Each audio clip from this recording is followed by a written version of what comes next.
Yes, you are frisked. Hi, underground. Good to see you. Love you. I bet you're also first too, huh? Oh, perfect. Perfect, perfect.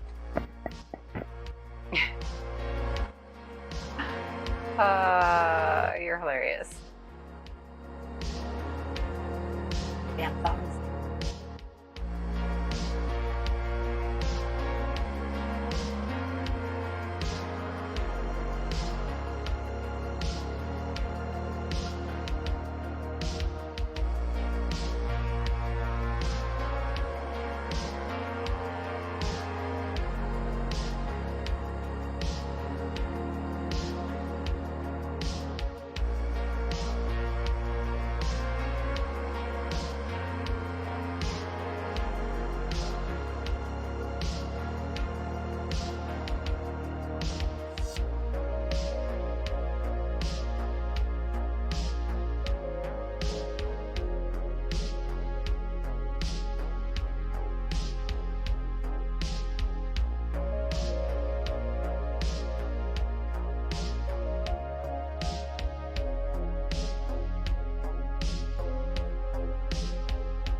Elizabeth, good to see you. That's awesome.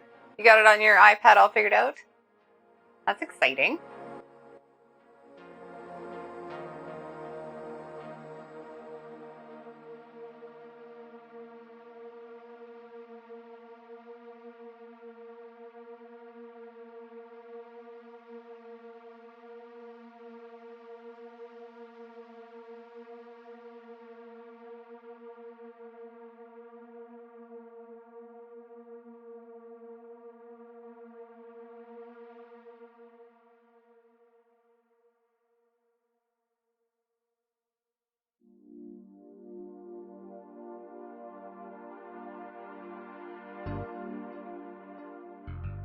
No kidding, bigger button. For sure. For sure.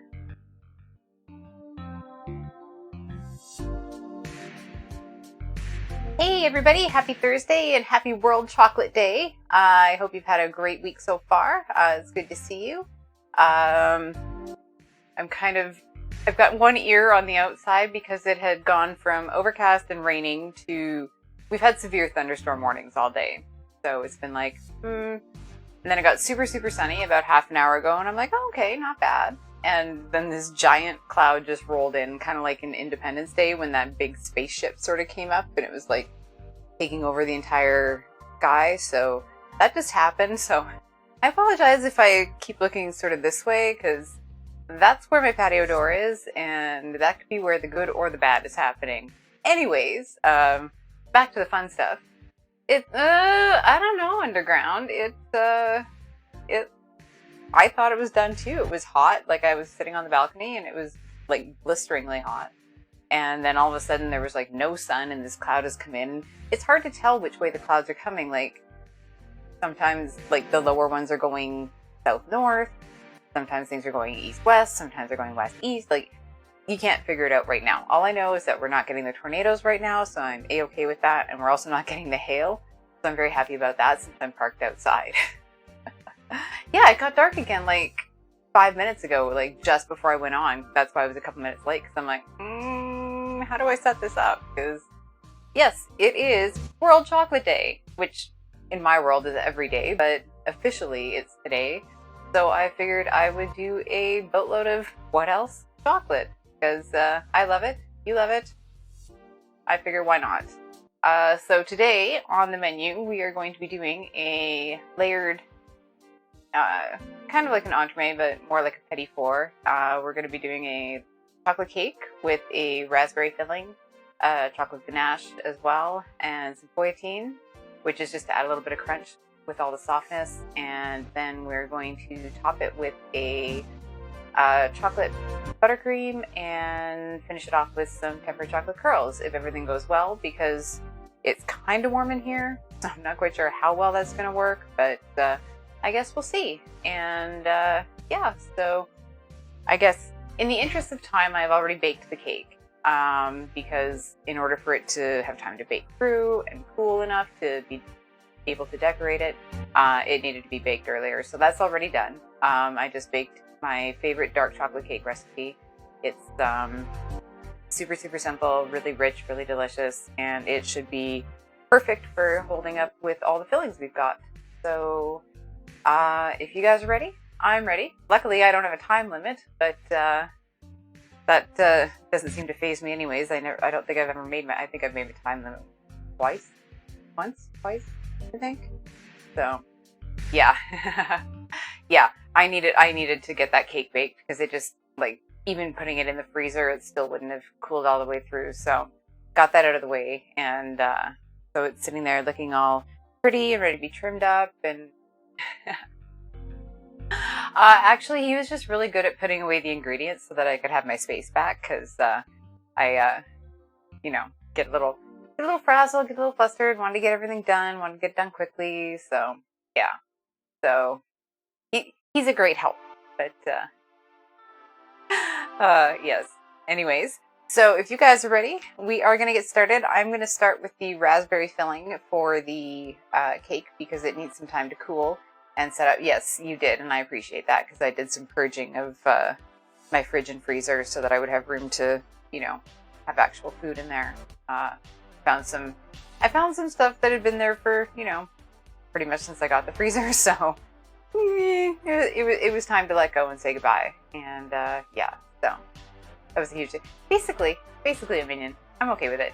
He's okay. He's stronger than me. He could carry all 3 bags out all at once. It would have taken me 3 tries to get it all out the door, so we'll go with that. Anyways, so I'm going to get started, like I said, with the raspberry filling, because it needs some time to cool. And while I get that going, and then it needs to sit and bubble for a few minutes, I can get going on the feuilletine.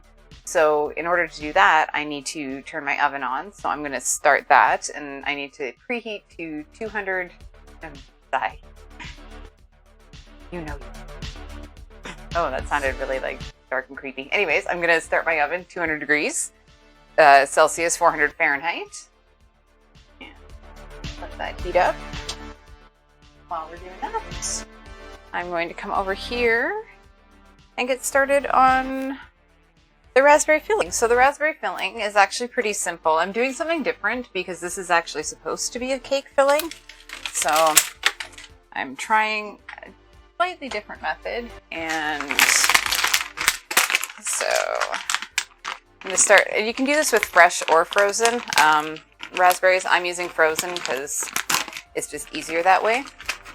And that way. So I'm going to start with, now it says 400 grams on this bag, so I'm going to trust it and go with the 400 grams of frozen raspberries. And I'm going to put that in. And you don't have to let these defrost first. You can just put them in frozen because they're going to heat up and mush up anyways. To that, I need to add... Now, I'm altering the recipe slightly because it's asking for 500 grams and these bags are 400 grams. So I'm just going to do 80% of 150 grams. Is 120 grams of sugar, and just plain sugar is fine. Oops, as I make all the noise. That goes in. Right on top of the raspberries here.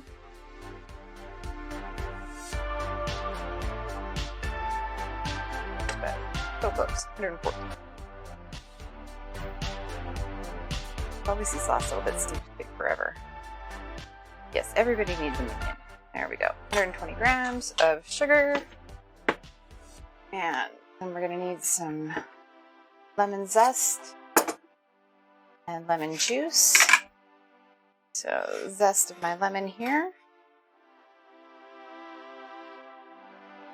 And it says 2 teaspoons. I don't think there's ever too much lemon, so I'm going to put in the whole lemon itself, because why not?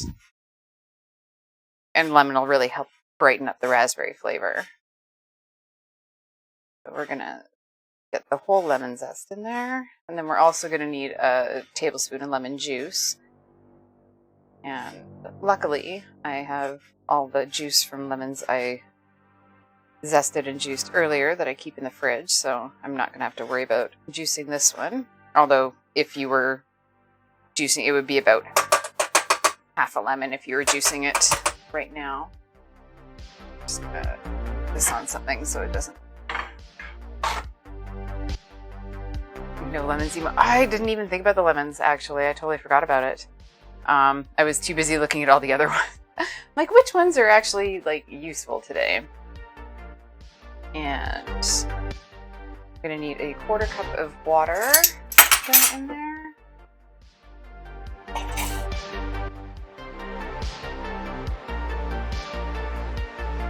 And we're just going to bring this to bubble on medium heat.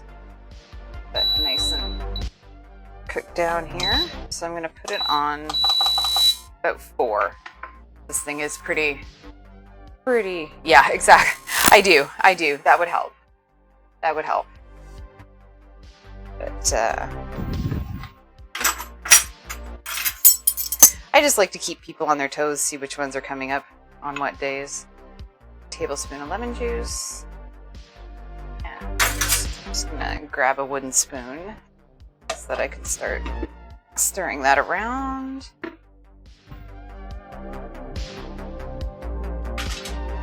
just gonna let these bubble down.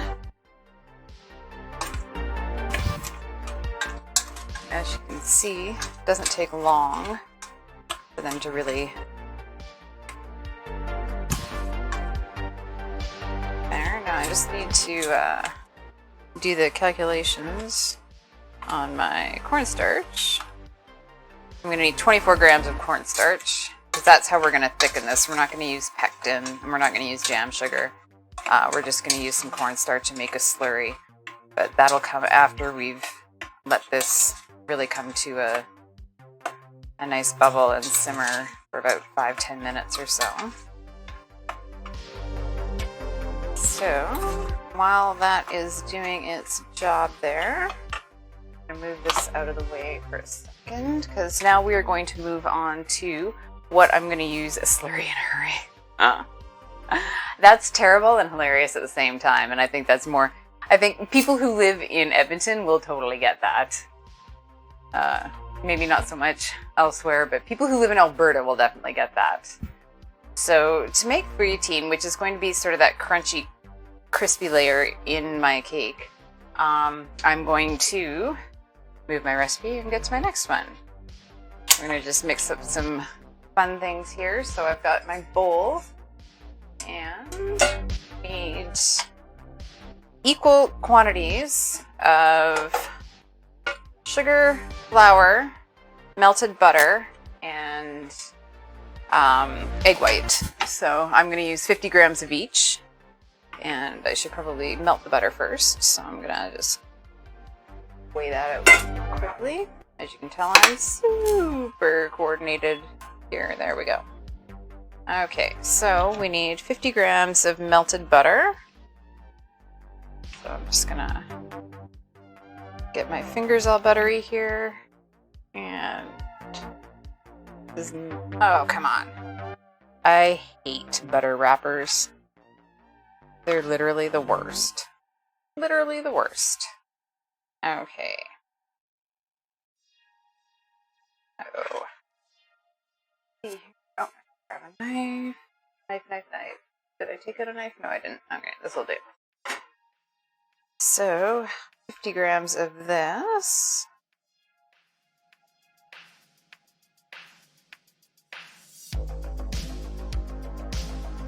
Oh, that's pretty much half. 46. I was like, oh, maybe that'll be exactly, because it was half the butter pat and half the weight. But no. Oh, now we're at 53. Okay, now it's just being annoying. 49. And 50. Perfect. All right.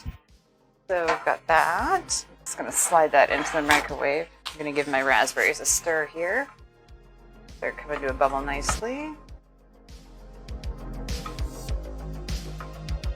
And the best part about this is that I'm going to strain it so we won't have any of those seeds, because I don't know about anybody else, but I am not a fan of seeds in my jams of any kind. So I'm just going to move this butter back out of the way.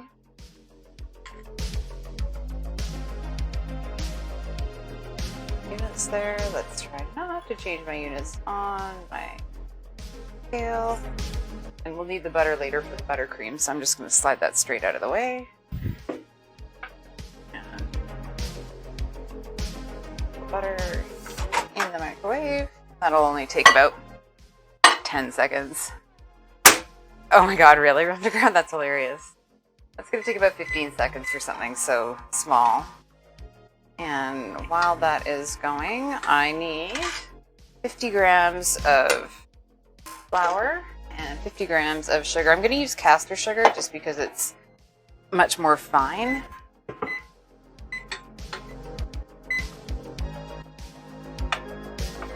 Let's see how my butter's doing. Okay. I can use another 5 seconds. Okay. And so we'll do 50 grams of sugar.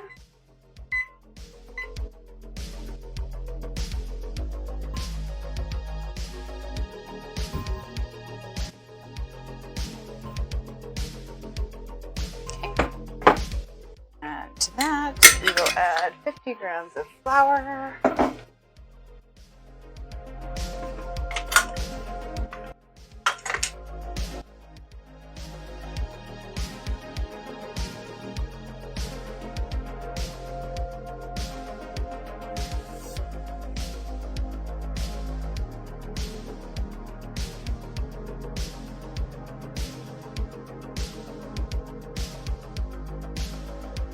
Perfect.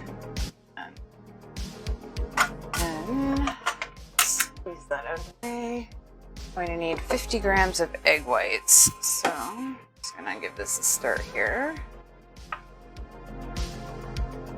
Oh, that's smelling so good, that raspberry. So yum.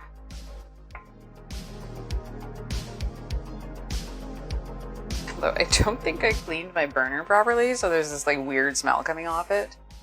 But now I'm not quite sure exactly how many eggs 50 grams of egg yolks is going to be. I'm guessing 2, maybe 3, but we'll find out. So I'm going to do this on scale and hope we don't break any yolks in there, because then we'll have to start all over again. And I'll save the yolks for... Oh, really? Alright. Well then, that didn't work out so well. So I'm gonna grab another bowl, and we're gonna try another egg and see if that is enough. And give that a stir. That was a failure. That's so weird. Some of these eggs lately, the yolks have been so delicate that it literally takes nothing to make them break. So let's try another bowl. And another bowl. More dishes, more dishes, more dishes, of course. It's funny, these bowls they're the same bowls from the same set, but they don't weigh the same thing. And I don't know why I'm trying to tear my scale on my counter, but that's not going to work very well. So let's see if we can do round 2 of... that's better. Okay, so I'm guessing it's going to be about 2 eggs, just a little bit less, because this is 31 already. So about 2 large eggs is what you're going to be looking at if you want 50 grams of egg whites. Let's see here. And it's always easier to take away. Measure them quickly. That's 46, 47. Okay, we're pretty close there. 48, 49. Oh, come on. And, oops. 58. Perfect. Perfect. Okay, I'm just going to slide these yolks off to the side. We do not need those. And now we get to do the fun part of trying to get some whites out. Always fun. Kat, good to see you. Glad you could make it in. Just watching me checking my oven. Okay, so this has come to a nice boil here. And just gonna reduce the heat a little bit. Gonna let it simmer a bit more. And now I need to take away some of these egg whites. So, and that's always interesting because they don't like to cooperate. Let's grab a bowl here, make that easier. Okay. I'm guessing I could probably just bump up the sugar and everything else by a couple of grams if I wanted to make it a little easier, but you know me, I like to do things the hard way. So let's do it the hard way. Kat, I am making a chocolate cake with a chocolate ganache and raspberry center, some fouilletine for crunch, and then some chocolate buttercream on top, and some tempered chocolate curls for decoration if everything goes to plan. But with this heat and this humidity, that may be a little interesting. Okay, so close. Perfect. 50. Excellent. All right. So I've got my sugar and my flour together for my fouilletine. And to that, I am going to add the egg whites. And I'm going to mix those in really well. I'm just going to clean up a quick sec here because I've got egg white all over everything now. Trying not to make a gigantic, disastrous mess. Oh, thank you. I'm hoping it turns out amazing. We're celebrating World Chocolate Day, so I'd hate to, do it a disservice by wrecking it, but this weather's kind of interesting, so we'll have to see. So we're going to give these a really good stir, get that all mixed in really well.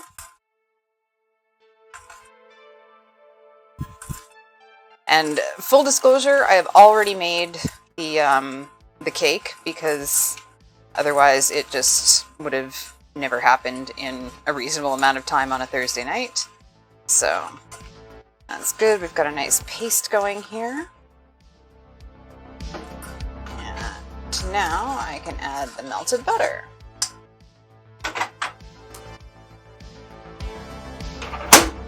Which is not too hot, which is perfect.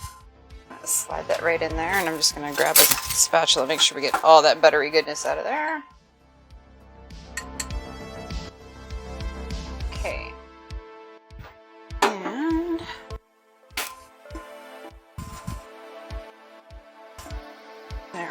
just get that all nice and combined. The best part about fettuccine is it really only takes the magic of television. Exactly. Exactly. That, and to be fair, it was like so hot in here on the weekend that I'm like, if I have to leave my oven running for way too long, it's probably going to destroy me. So I'm like, let's do something that won't kill me.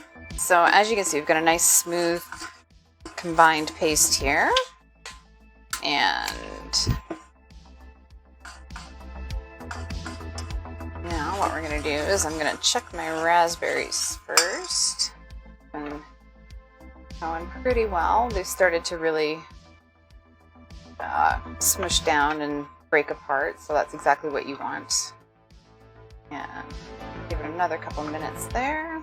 Just going to slide this over, because now what we need to do is we need to grab our baking sheets, and all we're going to do is we're just going to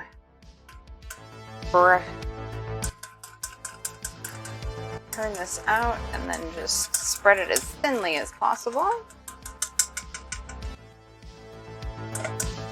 And it's basically a tuile. Tat, good to see you! Happy Thursday! Hope you're having a good day so far. Okay. That's pretty close to all of the mixture. You know what? I'm gonna grab a spatula because you know me, I hate wasting stuff. Yes, there is a chocolate cake with a chocolate ganache. This is, you know, actually handy. I'm going to use up that ganache that I had made for the chocolates a couple weeks ago.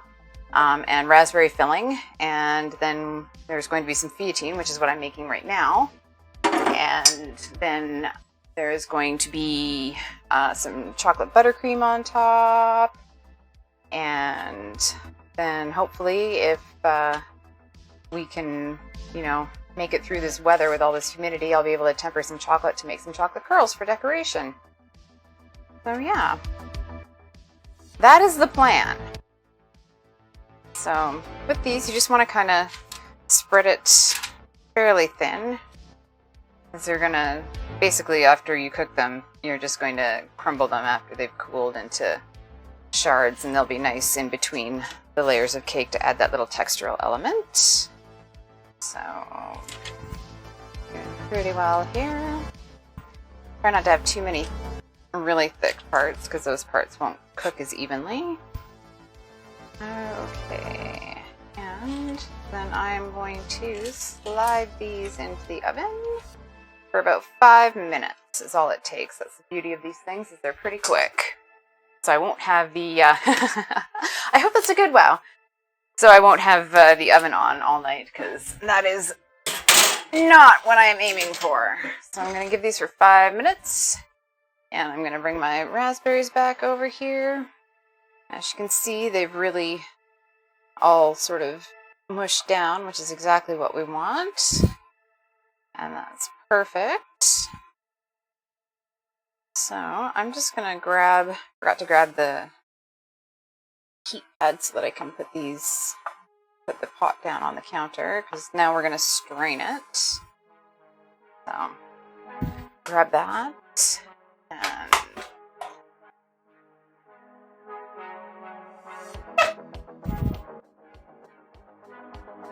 take this off the heat for a second. Doing quite well, I'm happy with that. And then, yeah, so we're going to take that off the heat. We're going to stop that for a minute before it starts yelling at me. I'm going to grab a bowl, and we're going to sieve this through. Get nice, smooth raspberry filling, because we definitely do not want seeds. I do not like seeds. I love the flavor of raspberry, but seeds are the worst. So we're going to sieve this.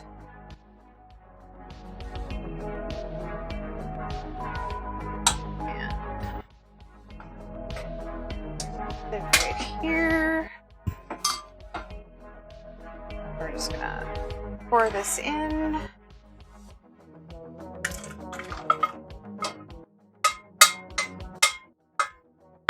Oh, I didn't make quite as much of a mess as I thought I was going to. It only looks like a crime scene a little bit in this area, but that's okay. And gonna grab a spatula to push this through.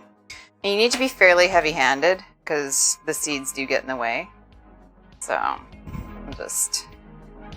And I like using a bigger sieve because you have this side area that you can work on, because when the seeds do get in the way, it quite often makes it a pain in the ass to try and push it through the bottom. So definitely the bigger your sieve, the more room you'll have and the faster this will go for sure. And you really want to get as much of it out as you possibly can, so just keep pushing. And you'll see we're starting to get that lovely deep red liquid there. And I am going to put it back in the same pot, so I'm just going to take a paper towel and wipe that out just so we don't have any seeds in the pot, because that would totally defeat the purpose of getting them all out here. Hey, Underground, any word from the base? While I'm looking up at the Stream Elements thing and thinking, oh, double check. Because the database are on tonight. I gotta put a hustle, spring in my step, so that I don't run into their show. I'm not sure. I haven't seen anything on socials. So speaking of socials, I turned to the dark side after watching one of our favorites. Yeah, exactly, Elizabeth. I'm like, I don't want to feed anybody anything that needs a side of toothpicks or dental floss. That's sort of, against everything I believe in, so we're just not going to do that.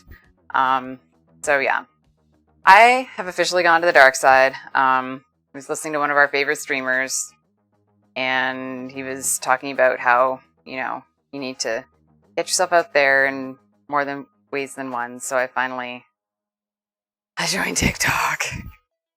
I'm still embarrassed to admit it, but I figured if I say it out in the open, maybe oh, shut up, Underground. You didn't need to do that. I realized after I posted my story on Instagram last night that I totally gave myself away. I wasn't going to tell anybody, but I figured, because I wanted to claim my name. And Underground Rescue Channel is also on TikTok now. But I wanted to claim my name just because, there's so many people out there clamoring to be Banzai Merlin. That's it. So, yeah, I joined, and it makes no sense to me, and it's too chaotic, and I don't see me ever doing really anything with it, but it should be interesting.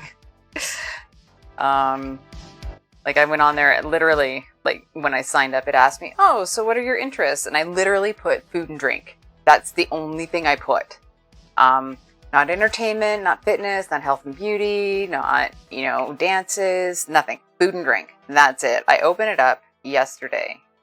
And the first thing on the For You tab is this girl in a Coca-Cola bandeau top running from one end of the room to the other in slow motion. And boobas everywhere. It was like, are you kidding me?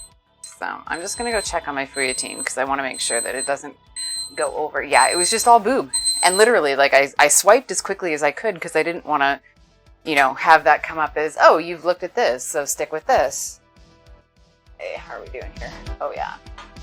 No, it's starting to get golden around the edges, but we want that golden all across. So I'm actually going to give that another 5 minutes and pray that it doesn't go from okay to oh shit in no time.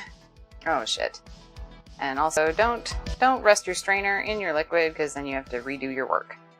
So yeah. So it was Lala Easy, good to see you. Oh no. Yeah, I am 100% guilty of that on more than one occasion.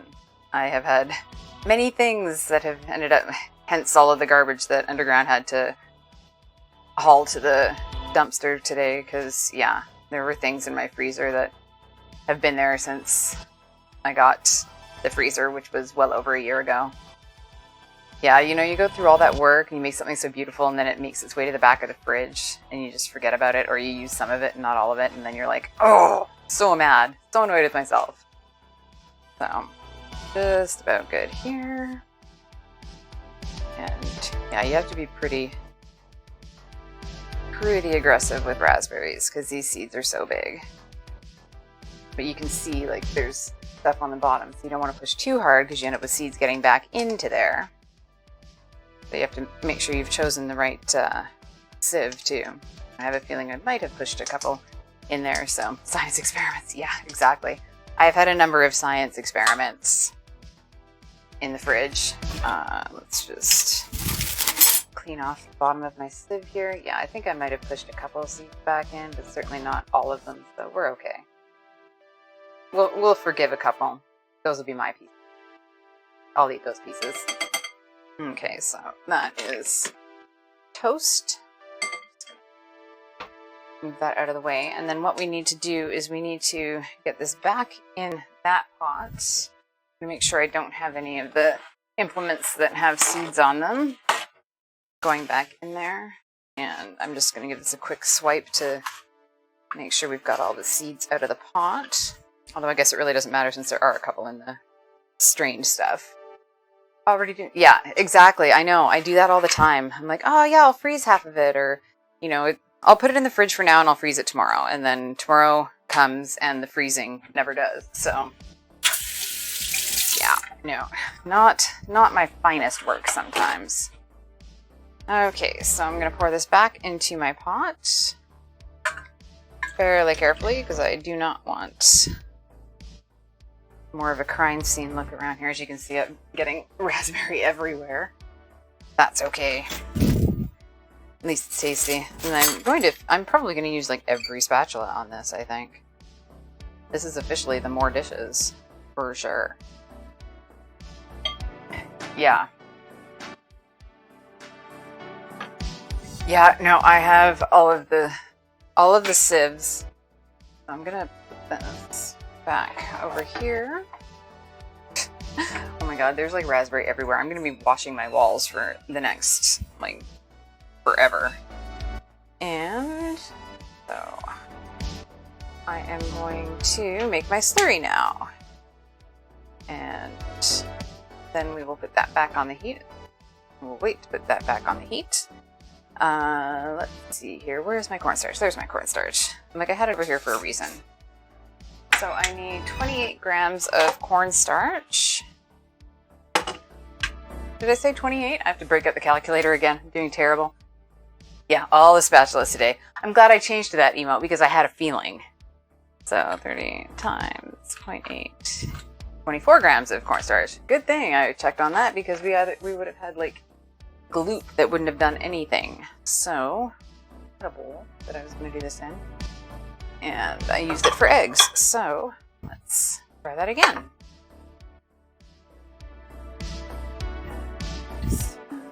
Wow. For someone who thought she was so prepared, I'm like, all my stuff is everywhere. So 24 grams of cornstarch. Seems like a lot, but we need to really thicken this so it won't ooze out the sides when we're making layers. Perfect. And then I need just about a quarter cup of water. And this goes together. And you never want to add your cornstarch directly into your stuff because it will just end. You know what? I did have everything. You never want to add your cornstarch directly into whatever you're making because it needs to be combined so you don't have any lumps. Otherwise, you could end up with like super lumps of cornstarch in your jam, which is really gross and would be very, very sad. Okay, I'm going to go check on those. Oops. Stay. I'm going to check on my protein here. See if we've got that color going. And that's the color there. I just want a little bit more here. I'm going to leave it a couple more minutes. So that'll give me enough time to put it back. Get this into my raspberry mixture. Give that a good whisk around, and then we'll get that back on the heat. So get that cornstarch activated, and that'll thicken it up nicely. Put that there. Let's give that a whisk around. And I'm just gonna put this on a medium heat, medium high, and I'm just gonna keep stirring. Won't take very long.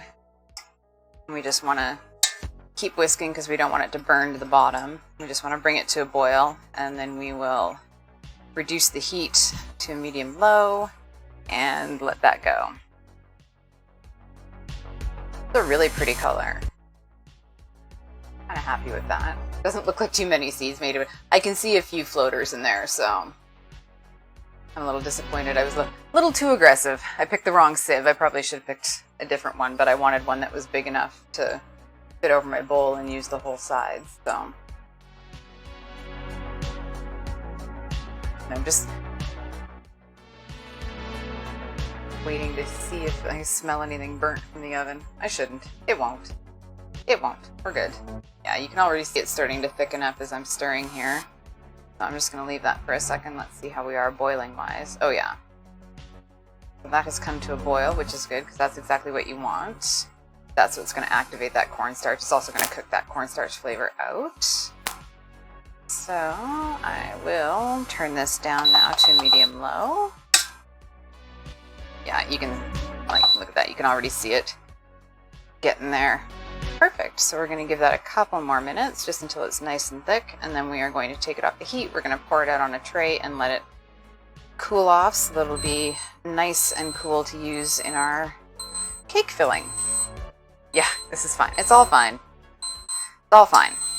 We're good so far still. For now. Just gonna check these fouilletines. Okay. And, yes. Perfect. Excellent. That is the color we are looking for. So those can come out. And the oven can come off, thank God. We're gonna let those cool off, and then we can crisp them up, break them up into little pieces in a little bit. So, back to the berries. We are bubbling away here.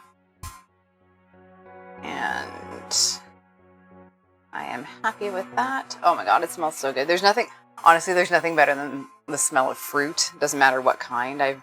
Personally, raspberries are my favorite just because, you know, but I love strawberries, cranberries, blueberries. I just love berries. The only ones I'm not a huge fan of are blackberries. I find them odd, but that's okay. Peaches aren't oh no, I like berries. Peaches are not a berry. I'm not a peaches fan. I don't know. I think it's just like I love the smell, but I can't get past the fact that they're fuzzy on the outside. It's kind of like kiwi. I don't like the texture, and the fuzzy aspect is not cool either. So. Yeah, there's definitely seeds in here, but not nearly as many as there would have been had I not strained it. So we'll get that off the heat, and this guy is actually done for now, so we're just going to unplug him and move him out of the way, because that'll give us more room. And just going to slide this out of the way.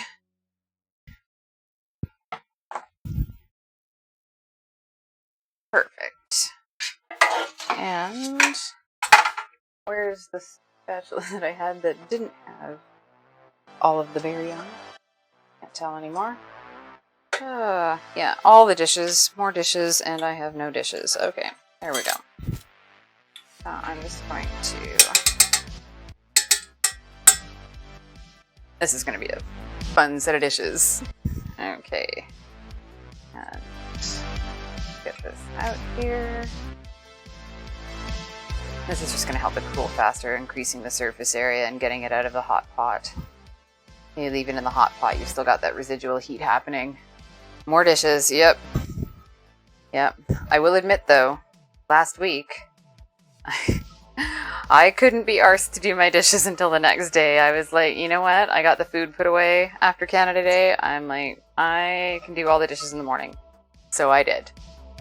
Wicked Wyata, good to see you, fam. Hope you're well. Thanks for stopping in. Well, I guess it's not World Chocolate Day for you guys anymore since it's Friday there already, but we are celebrating World Chocolate Day here today. So let's just get this spread out here. Oh yeah, you can tell it's already getting nice and thick. And That's exactly what we want because we don't want it oozing out the side of the bowl, side of the bowl. Definitely don't want that, but we don't want it oozing out of the side of the cake when we're assembling it and cutting it. So there we go. Yeah, every day, exactly. Every day should be World Chocolate Day, in my opinion. You are not wrong, my friend. You are not wrong.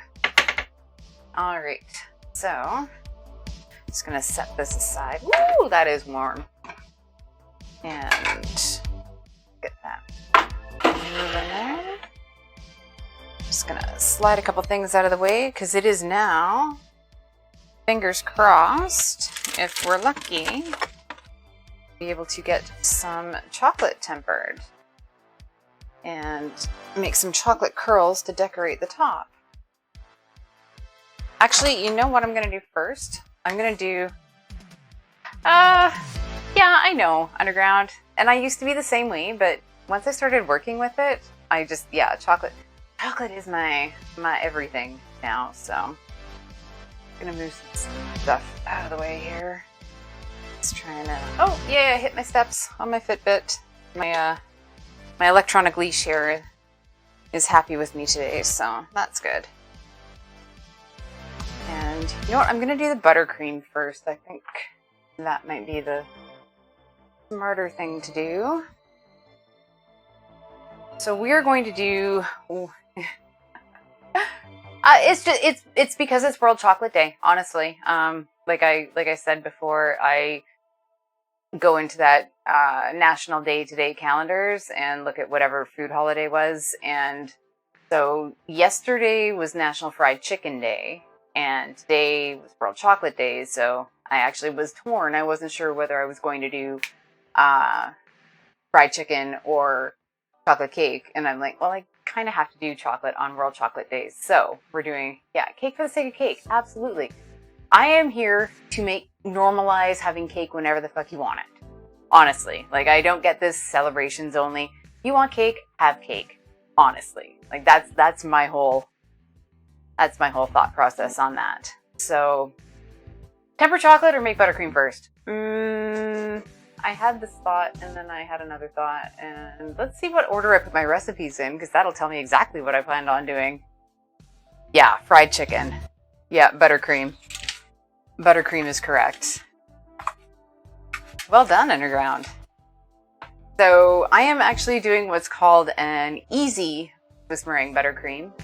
It's basically the same idea, only you pay attention to things. Yeah, fried chicken. I know that'll be Sunday, I think, actually. I'm going to do fried chicken because I want to do like a more of a Southern style classic fried chicken. And then I want to do like Korean fried chicken.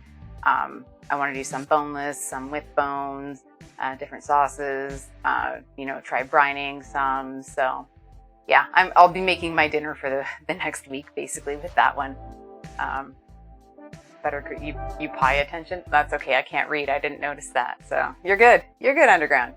As long as you can mod and don't post pictures of my shelf, you're good. So anyways, back to where we were. I'm going to be doing a easy buttercream, which is basically a Swiss meringue, only it's instead of heating the egg whites over the water bath with the sugar and then whipping it up that way. What I'm going to do is I'm going to be using pasteurized egg whites, so you don't have to heat them. They're already safe to use as they are, and the only difference is instead of using a granulated sugar or a caster sugar, you're using icing sugar, which is not my favorite, but it is easier. So there's that. Oh my God, I love you. That's hilarious. So I'm just going to grab my egg whites out of the fridge, because that's the other good thing about this one. It's super quick, and you don't have to break a lot of eggs and do it poorly like I did earlier.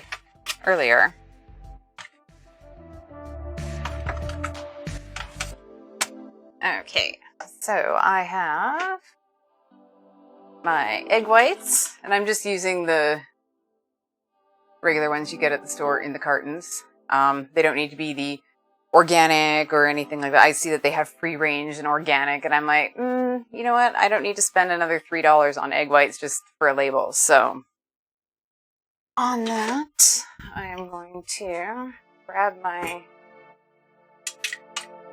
mixer here.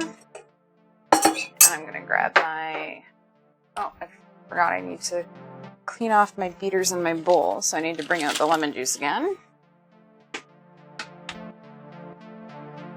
And yes, definitely anything that can keep you from having to futz around with separating eggs, go for it. So, because this is egg whites, and yes, they are pasteurized, so they won't react quite the same, I'm still going to do what I always do with my whisks and bowls when I'm doing anything that is making it a meringue-like end product, basically. Is I'm going to just wipe my beaters and my bowl with some lemon juice just to make sure that it's super clean. I'm always pretty careful, but I just want to make sure that there is not any iota of a reason for these egg whites not to whip up well. And I'll do the same with my beater. And just really make sure you get every single one of these. And perfect. And you can use white vinegar for it too. I would use white vinegar if I were leaving it, like if I were doing it a little bit earlier on in the process and leaving it to dry, because the vinegar will eventually wear off. But if I do it right now, it might leave a hint of a vinegary taste, which is the last thing you want. So we'll just use the lemon juice and be totally safe. Now, got my mixer plugged in here. Gonna move that guy over. Yeah, that guy's setting up nicely. That might I may have overset that. We'll see, I guess. What am I looking for? Butter. I'm gonna get my butter ready, and my butter is always room temperature. You definitely don't want to be putting in butter that's a little bit cold, because that'll just make everything curdle. If that happens, you can just take some out and microwave it to melt it and then mix it back in, and it should be fine. But if you use room temperature butter to begin with, then you won't have that problem. So let's get the butter going here. And I need 340 grams. So scale again. Get this out of the way, make cutting process slightly easier. Just gonna grab a plate to put it on, or a bowl to put it in. Perfect. And you just want to cube this, because you're gonna add it in chunks. So, and 340 is just about the entire block. So, our usual block of butter is 454 grams. So, yeah, oh, this is super warm. You can tell it's like super warm in here. I'm leaving fingerprints in my butter. Chunk. I like that movie. Yes. Goonies never say die. Is kind of my thought process when it comes to getting this all worked out.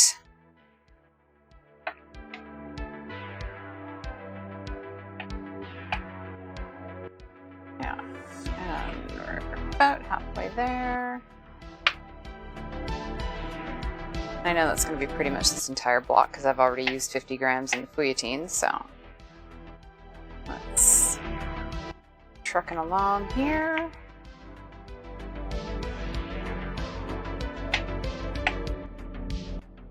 I should have chosen a bigger bowl for this. We're just going to be playing Jenga with butter cubes here. Let's see if I can get them all stuffed in there. Right.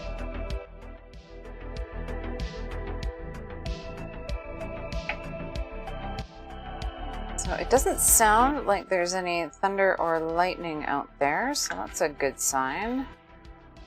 I was a little nervous about that cloud bank that all of a sudden showed up right before I went on. I was talking to Underground. I'm like, should I maybe, if it's really stormy, just cancel just in case I lose power? Glad I didn't. Glad I'm here. We're playing serious butter Jenga right now. Yeah, well, I'm not entirely sure it's over, but it's mostly gone. I'm gonna go with mostly gone. So, oh, this is... I'm running out of spots for my butter on my scale. Okay. We're getting very close. Getting very close. Literally, it's gonna be like... I'm just gonna push it in, and hopefully this will be the last one. Yes! Okay, 341. That's good enough. I'm happy with that. And we also need powdered sugar and cocoa powder because I'm going to make a chocolate buttercream for this. I'm just going to slide this out of the way since I don't need him anymore. I'm going to go back into the fridge before he completely melts away. It's actually not as terrible in here today, but I remember to turn the air conditioning on, so that helped. So icing sugar and cocoa powder. And I'm using red cocoa because, like I always say, it's just the better tasting of it because it's got a really high percentage of cocoa fat in it. So we're gonna go with that. Sorry, I'm just grabbing another bowl. I seriously had everything set up and I'm like, oh yeah, forgot about that. So let's grab some. And I'm just gonna sieve it because cocoa tends to be very lumpy. And that is not what we want. We do not want lumps in our buttercream. Yeah, yuck it up, underground, yuck it up. Actually, I don't want to do that. I'm going to push this through, and I need 42.5 grams of that. So this scale is not okay. I'm like, oh my god, this scale isn't registering anything. I hate when I put something on and it doesn't pick up right away and it's telling you 000, and I'm like, that's not cool because I've already got stuff in there. But there we go. And as you can see, left behind in the sieve here, we've got these little chunks, so you definitely wouldn't want those. Yes. Okay. So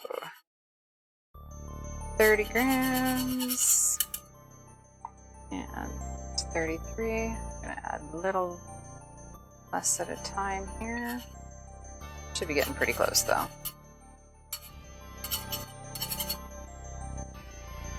I love the little mountain I've got of cocoa in the bottom here.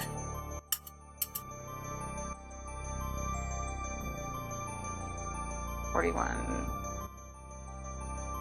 and 42. We're gonna go 43 because 42.5, 43. Close enough. Close enough. Okay. And to that, we're going to add icing sugar. My least favorite of the sugars. I love sugar. I hate icing sugar. It's just so messy. No matter how hard you try not to make a gigantic mess, you're going to end up making a gigantic mess. I'm just going to grab a bigger spoon than that. And we need... How much of that do we need? We need 340 grams. I'm going to give that a bit of a shake.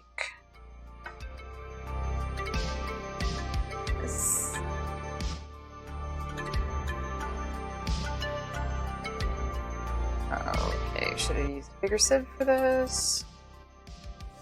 And I'm going to switch to a bigger sieve after I've done this. I don't want to pour this back in since it's already had cocoa in it. So, you would think I'd never done this before. I just figured I was saving myself some time. Clearly not. And clearly not saving myself any dishes. Okay. You know what? That is not going to work. I'm going to... Oops. Okay. That'll be fine. That'll be fine.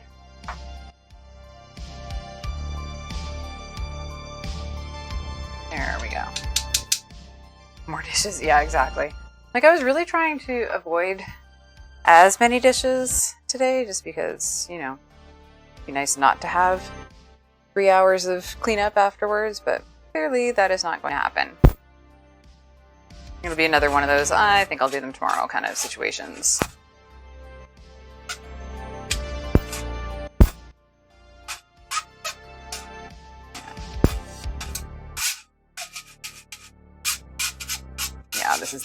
working better. Lesson learned. Go with the one you thought you should have used at first.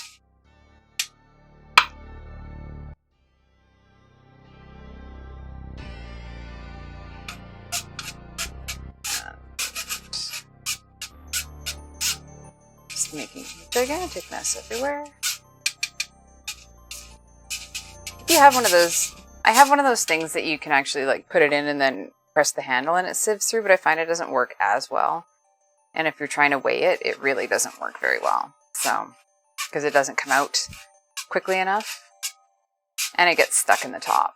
So, it was a nice idea in theory, but not one that I recommend if you're wanting to weigh things and don't want your scale to zero out before you finish again. Let's see, what do I need? How much of this do I need? 340.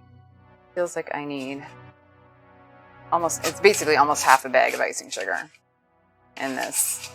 And the reason I'm using the icing sugar is because we're not heating it, so you need it to be able to dissolve into the egg whites and butter more readily. Where are we now? 274. Yeah. Oh, those things totally suck. They're like, I thought it was a really cool idea, and I've seen it on TV, and I thought it was like, oh, I'll get one of those. And then I tried it once, and I'm like, I'm never using this thing again. Plus, it's a pain in the ass to clean out the top filter part where it comes through. So, oh, we're almost there. 323. Let's do a little bit more here. I think we're pretty close to perfect. 336, 339, 3. Okay, now it's just can't decide what it wants. Okay, we are at 340. Perfect. 341, 340, 339, 344, 339. Figure your shit out, scale. If I stop talking, will you do something? Okay, oh, fuck.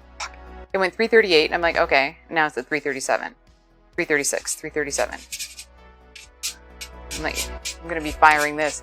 I just, you know what, maybe I just need a better one, a different one, because I don't like mine at all. Like, not even a little bit. All right, so that is the sugar and the cocoa sieved. Now we need to weigh out the egg whites, and we need 85 grams. I'm having this recipe because I didn't need 6 cups for what I'm planning on doing with it. Just clean up the smidge here.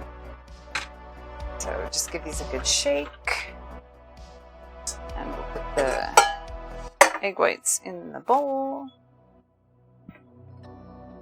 Ah, okay. Yeah, and you know what? I actually have a drum sieve as well, and I think it would probably be better. But I have had no luck with that handly one. But I didn't pay a whole lot either, so I'm not too sad about it. We're just going to put our egg whites in here.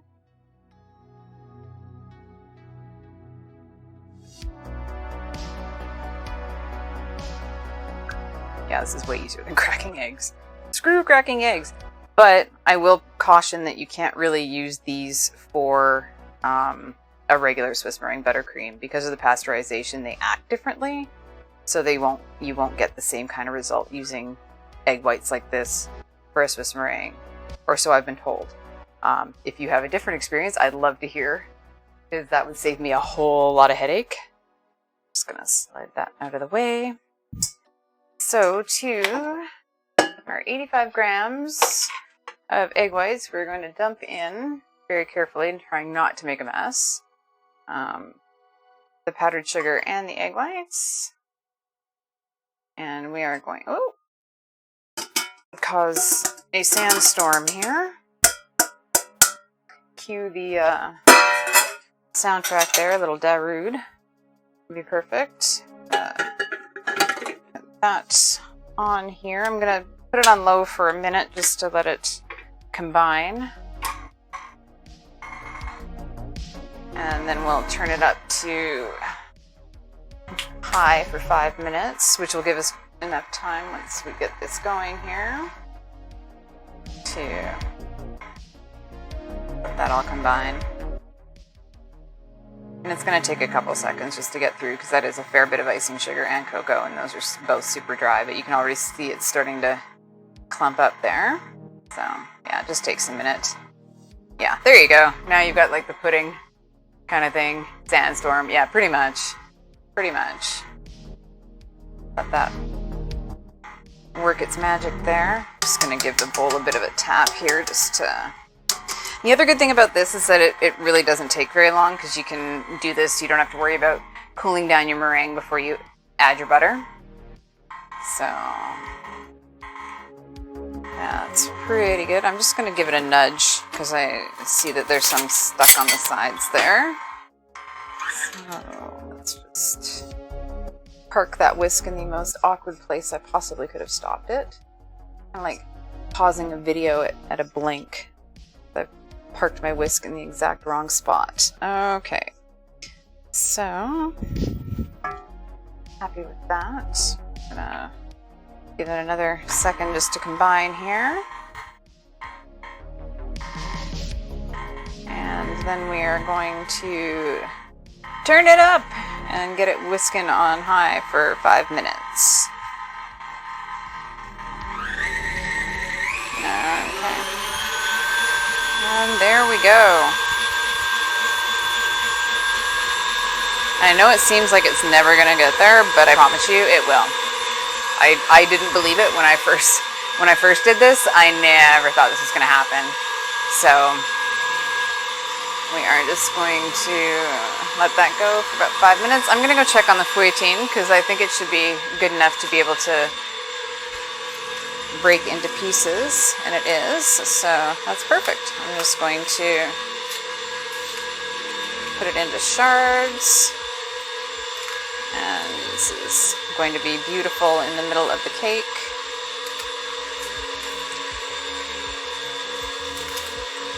And I'm just going to grab a bowl to put that in.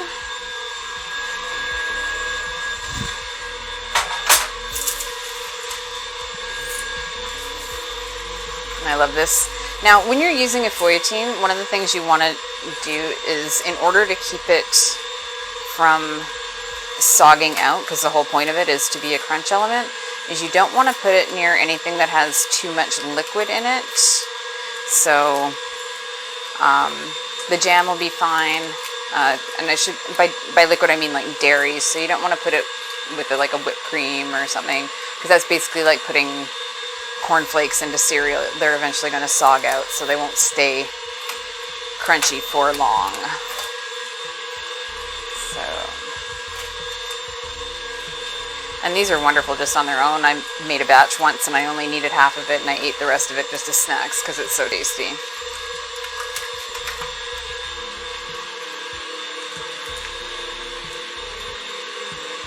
And so I'm just going to take a taste. Yum. And it's not super sweet, but it does have that really tuile texture. And it is basically a tuile, so you could, when it comes out, if you don't let it go this far, go to just sort of a really light beige, you can actually take it out and mold it into different shapes. So if you put it over like a rolling pin, or if you have Teflon fingers and want to kill yourself, you can do it. You have to taste test. Just to make sure. Just to make sure.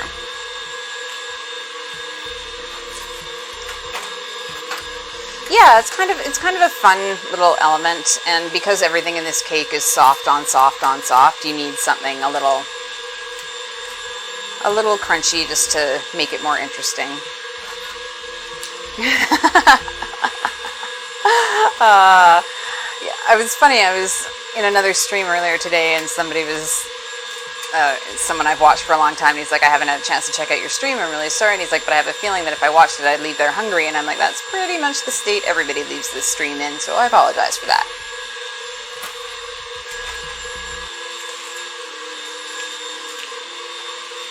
And I am so happy with this.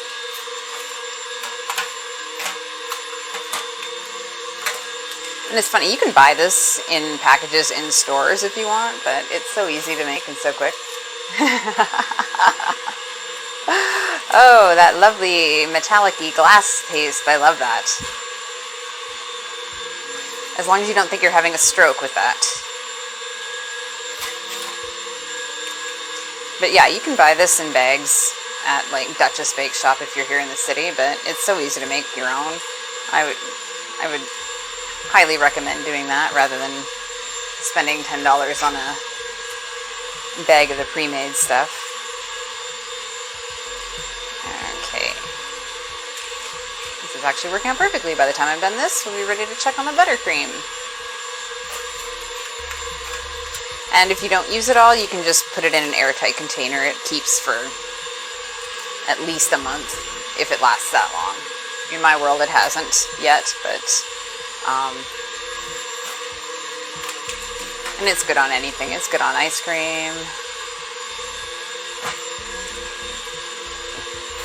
on yogurt. It's really nice on yogurt. But again, because of anything with dairy really affects its texture, it won't stay crispy for very long. So you need to gobble down either of those things quickly. Okay, so perfect. I'll probably end up crunching them into a few smaller pieces, some of these, because these are a little large, but that's okay.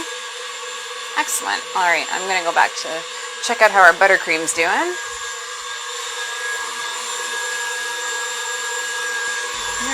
Starting to get nice and smooth there. Now you're not going to have that same sort of loft that you get from a regular meringue just because you're not heating it or anything, but once you start adding the butter, you're going to get that same buttercream texture, and it's nice because it's not as sweet as an American buttercream, even though you're using icing sugar. So now we can start adding our butter. So I am going to turn it down because I do not want to be wearing this butter, and we're just going to do it chunk at a time and let it combine a bit before you put in the next one. Oh, I haven't seen that for a while. Oh, that sucks. I love those little chocolate pearls. Those are the best. Yeah. I actually made my sister a tuxedo cake for her birthday last year based on the Costco one. I too did not have the chocolate pearls, but yeah, you really need that texture, just something, a little bit of crunch, just to break it up a bit, because while the softness is nice, it's kind of, you need something to make it feel like you're eating something. This is the fun part, getting to watch it just spin around. And as you can see, it's starting to get nice and thick. And because I've used such a high cocoa fat, cocoa powder, it will stay fairly dark, which is nice, because that's kind of what I'm aiming for, is like dark, rich chocolate. Ah!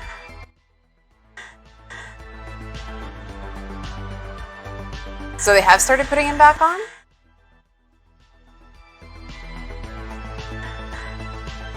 I haven't actually looked, it's funny, I haven't looked at the baked goods at Costco for a while.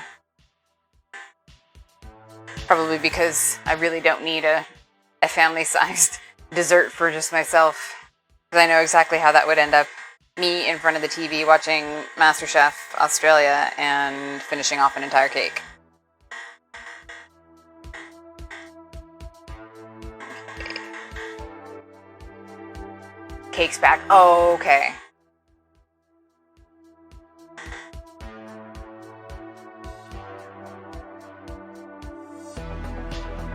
I didn't realize they'd gotten rid of it, but that's unfortunate. But I'm glad it's back. I know it's my sister's favorite. Like, I know that's the one thing that when she asks for a birthday cake, or her kids ask for a birthday, well, okay, before I started making their birthday cakes, that was the cake that they wanted. They wanted the tuxedo cake, so. Aw, stupid butter. That one did not work well. There we go. And I'm going to speed that up here because I kind of want to get this made. I also kind of want to temper some chocolate. See how that goes. And as you can see, it's really starting to get nice and creamy and thick. And then after having a few minutes of whipping afterwards, once all the butter, once all the butter's in and we give it a good whip, it'll have that same consistency as the Swiss meringue. It just won't, doesn't take anywhere near as long.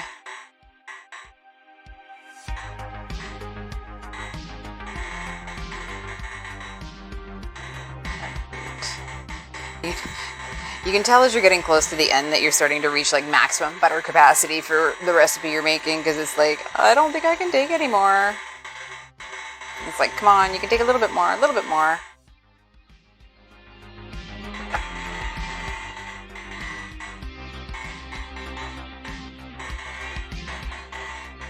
It would probably go faster if you could keep the whisk on high, but that would be really, really dangerous. Oh, leave it to underground. Leave it to underground.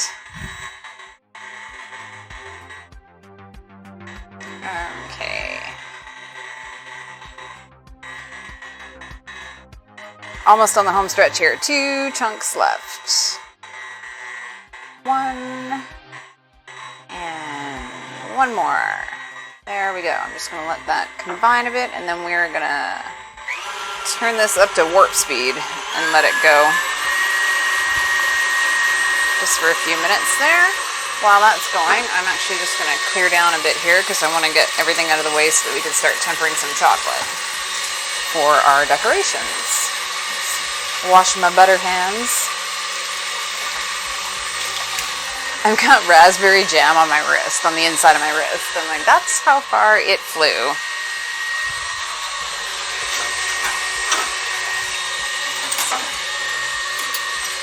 As you can see, it's really starting to get that nice fluffy whippy texture, which is exactly what you want.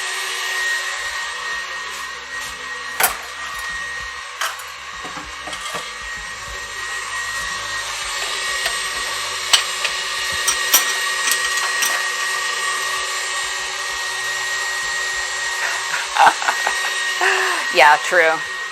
True. If underground is anywhere near it, he's probably going to say it, so. I'm actually surprised it took him that long to get to it, so there's that. I'm going to put these back in the fridge since I don't need them anymore.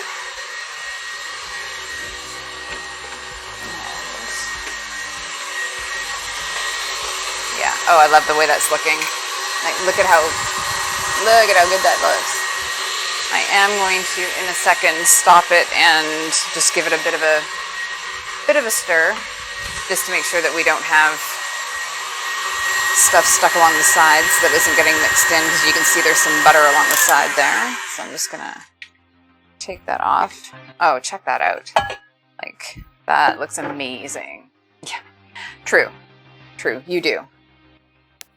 And we should know better by now. So I'm just gonna get that, because there is some, as you can see there's some of that mixture that didn't, oh, can you see that? Maybe you can't. Let's try this.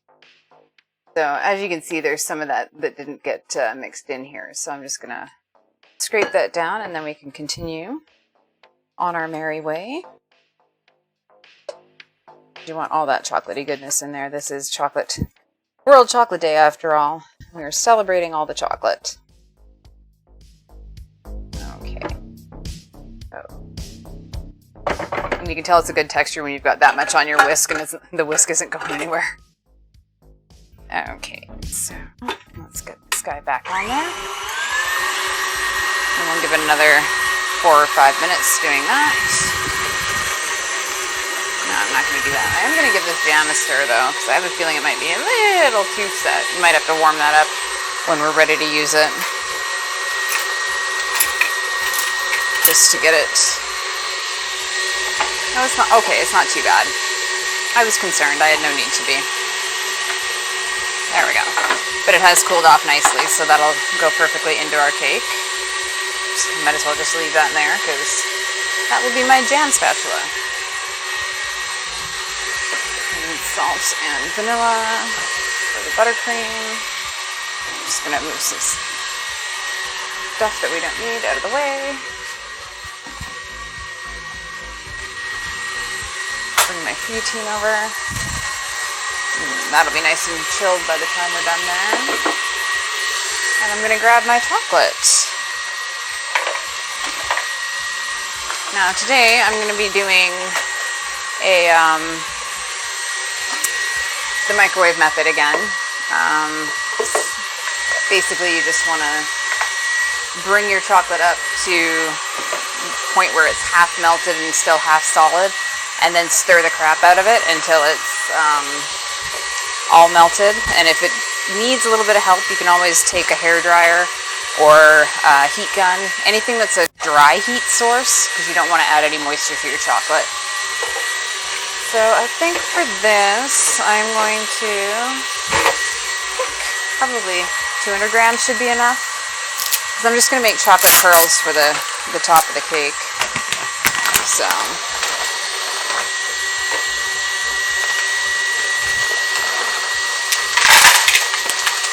yeah, 200 grams should be good. Or maybe 250. Oops, there we go. Excellent. So yeah, I've got 250, and I'm using dark chocolate because I always prefer the dark chocolate. I love that emote. That's so cute. It gets the shiniest out of all of them. Okay, I'm pretty happy with this. Just gonna take another quick peek at it. Yeah. Oh, check that out. That is a beautiful texture. I think that is exactly what you want. Nice and firm, but not too firm. It'll spread nicely on the top. And I am going to give this a bit of a scrape. And then I think we are good. Oh, thank you. I'm pretty happy with it. And of course, actually, I almost forgot to put the salt and the vanilla in, so as I have them sitting right in front of me, I'm going to add about half teaspoon of salt. And you always want to add salt just because that helps bring out the flavor of everything. It balances out that sweetness. And I'm going to add a good glug of vanilla. Like, I love vanilla. I never measure it, so yeah, that looks good. I'm going to give that a quick mix to get it all combined. Start on low after you put your vanilla in so you don't end up wearing it.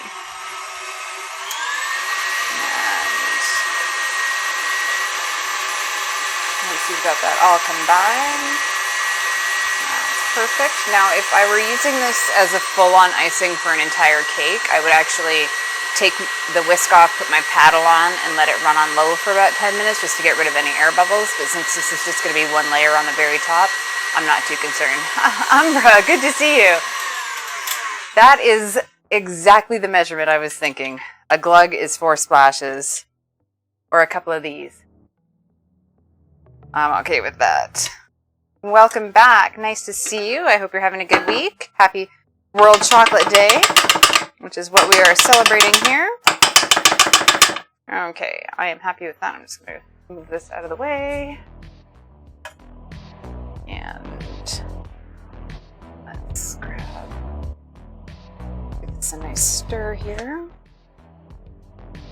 Yeah, that's perfect. I'm just gonna give it a taste just to make. Should have tasted it before I took the whisk off, but if that's the case and it needs a little bit something extra, I can just grab a hand whisk and do it that way. And let's grab a spoon. See how we're doing here. Perfect. That's exactly what I was looking for, so yay! So happy. Okay, so let's just slide that aside. I'm gonna move the mixer because he has done his job. And now we are on to the main event for the evening. We are going to try and temper some chocolate. Now,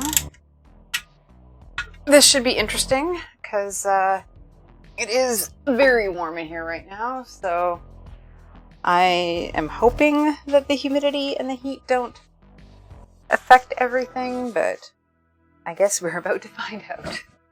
If not, there's enough chocolate and everything else that we should be good, but it'd be nice to have this tempered So I'm using 250 grams of the Calvo 811, which is the dark chocolate that's sort of the catch-all for this kind of application. And I'm going to do a 30-second melt here. What we're doing is we want to get it half melted, half not. And then once it's half melted, then I'll start stirring it like a lunatic and trying to get all combined. And we're looking for no higher than 90 degree Fahrenheit. Luckily, I have my very trusty spatulamometer, whatever you want to call it. So I'll be able to keep an eye on the temperature as I'm stirring it. So, this.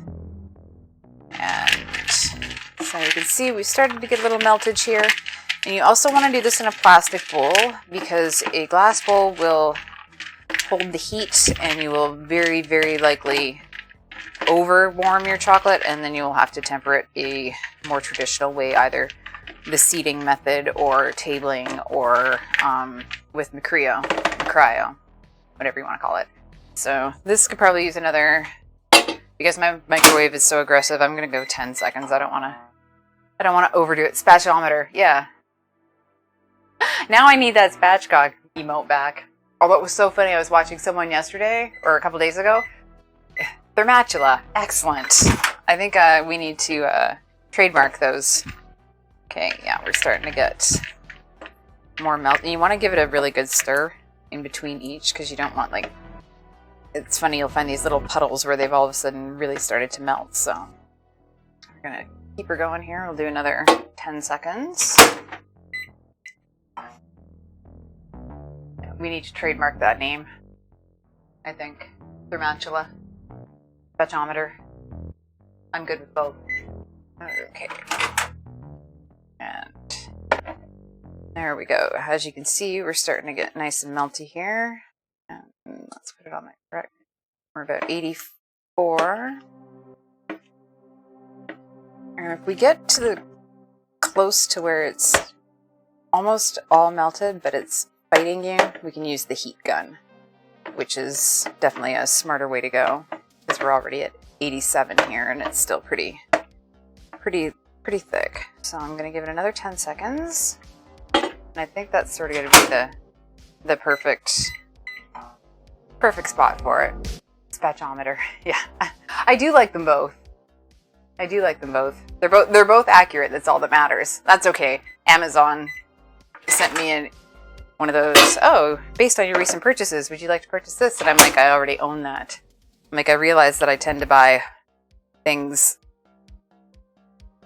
more than once, but, or multiples of things. So, yeah, I think we're good here. So that's as much as we want to microwave it. It's right at that point where a little vigorous stirring will probably do the trick. You just want to get those last stubborn callets melted. I like using the callets because it's just much easier. You don't have to chop it. If you were using a block of chocolate, you would need to chop it fairly fine to get the consistency so it melts evenly. Because if you put in big chunks, you're going to have that problem where you have some that melts up right away and others that don't. So getting there, we're about 89.5. And as you can see, we do have some that are being a little stubborn there. I'm going to check the thermometer. Yeah, we're at 89.6. You can actually go up to 92. I am always nervous about going that because once you're there, you don't have as much of a buffer zone. Like if I say, oh, go to 90, then I know I'm good. I've got that little bit extra to go up because, yeah, we're at 89.7 now, so if I'm looking for 90, I'm probably pretty good. But we'll keep stirring here. And unfortunately, this is the exercise portion of the evening. Where you just have to keep stirring and stirring and stirring, and hopefully you don't get hand cramp. Is kind of a possibility right now. So, give it And you'll know if your bowl is hot on the outside too, that you've also gone too far. Because with a plastic bowl, you won't have that heat in the bowl itself unless your stuff is too hot. Okay, we're at 90 degrees exactly right now, and I'm seeing that I still have a few that are being stubborn. So let's hope with a little more elbow grease we can get those a little. I don't really want to put it back in the microwave. Oh yeah, we're back at 89. You know what? I'm gonna grab the heat gun. I'm gonna give it a bit of a blast. And like I said earlier, you want to make sure that you're using either like a paint heat gun, or this is a scrapbooking heat gun, or a hair dryer, because you want to add dry heat. You don't want to use anything that's going to give any kind of moisture, because water and chocolate are not friends. So just grab my little mat here to keep my bowl from running away on me. So while you're stirring, just give it short blasts at a time. You don't want to do too much too. So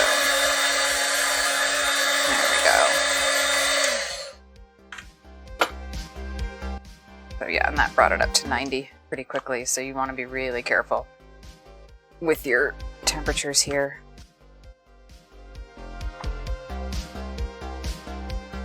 I love how they made the spatula brown. I'm like, kind of perfect, because you literally, are you trying to tell me that's really what I should be doing with it? Speaking of underground, have you heard from our favorite robots? While I'm looking at that Stream Elements thing again on the chat. But I want to make sure that if they are on tonight, I don't run over. And it's kind of hard to be a mod when you're streaming yourself, so where are we temperature wise? We're at 90.2. I'm gonna give it like just a smidge of heat. Okay, sorry. There was just the most gigantic crack of thunder. That scared the crap out of me. Holy. I'm thinking that storm that was supposed to be coming, then isn't coming, then looked like it was coming again, is now here.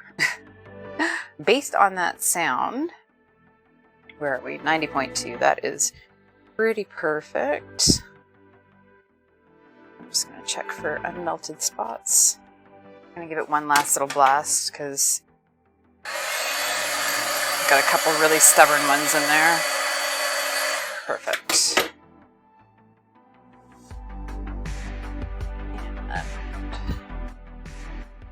You want it fairly pourable, but you don't want it running all over the place either. Like, that's a good consistency.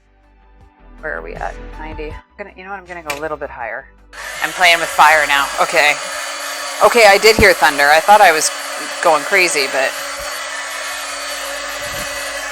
okay. Yeah, that was definitely playing with fire a little bit, but now we've really got that perfect workable consistency. And that's why I like the 811 Calvo as well, is because it's got that liquidity that makes it easy to work with for all sorts of applications.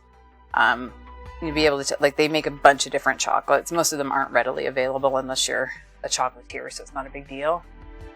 Yeah, Lala, because I'm in the West, and it was bright and sunny at about 6:40, and then all of a sudden at 6:50, it looked like, you know, on Independence Day, where the ships all of a sudden come in over the cities and cast those big shadows. That's what it felt like on my balcony, and I'm like, but yeah, that thunder just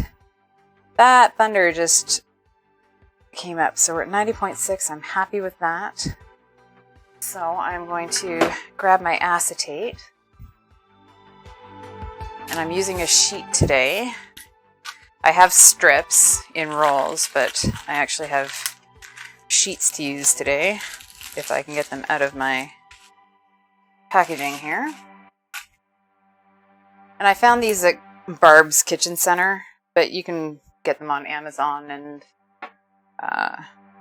stuff too. That's where I got my rolls of acetate. So the nice thing is they come in packs of 2. So I'm just going to move that. out of the way. Sorry guys, I'm just gonna slide this out of the way. Oh, it's motherfucking pouring out there. Okay. So, and what I'm going to do is I'm going to take my chocolate, pour it onto my sheet. Now, normally I would check to see if it's tempered, but I'm pretty sure we're good. So I'm going to pretend that we've done that already, and I'm going to get it out on my sheet and spread out. I'm just going to grab an offset palette knife here, and all you're going to do is you're just going to spread it out like this. You don't want to go back and forth too much, because that's going to make it difficult to set, but just try and rectangularize it out as much as you can. And you guys know how good I am at getting rectangles going, so spread it out as smoothly as you can and relatively evenly. And then what I'm going to do is, holding this end here, I'm going to pick up this end and I'm just going to give it a bit of a jiggle. That's going to help level it out and also get rid of some of the air bubbles. As you can see, like, they're already starting to rise to the top, and then I'm going to do the same going the other way. So just jiggle by holding the other side down. And we are going to let that sit for a couple minutes just to set up a bit. Once it starts going dull, yeah, it is yummy and, well, yeah, it's absolutely yummy. It's the best part. Just going to move some stuff out of the way here, because once that gets to that spot where it is ready to, the best kind of yummy. Exactly. And for the most part, yummy things are messy, so you can't really avoid it. I do try to be as, neat a worker as I possibly can, but when you're dealing with chocolate, it's just not happening. And I can see a couple bubbles hitting the top there. Just going to give it a couple more. And I love this stuff. And the best part about this stuff is, as long as you're not too... Lala, right? You should see my backsplash right now. I have chocolate. I have raspberry jam. I have icing sugar all over my water bottle. Like, yeah. It's always fun to see how much cleanup I have to do at the end of something. No, I'm not going to show people what my walls look like. I got this camera angle perfectly set up. I'm not going to mess with it, because otherwise you guys, you know what, I'll end up knocking it over or something again.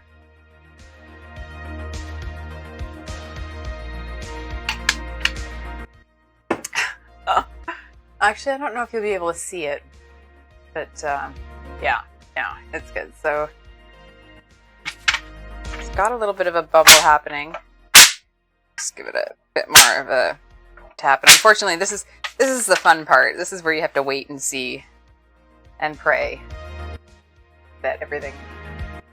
The best part is if there's bubble content. So it is starting to get, and I'm worried because, you know what, let's do a temperature check. I'm actually really curious now how flippin' hot my house actually is.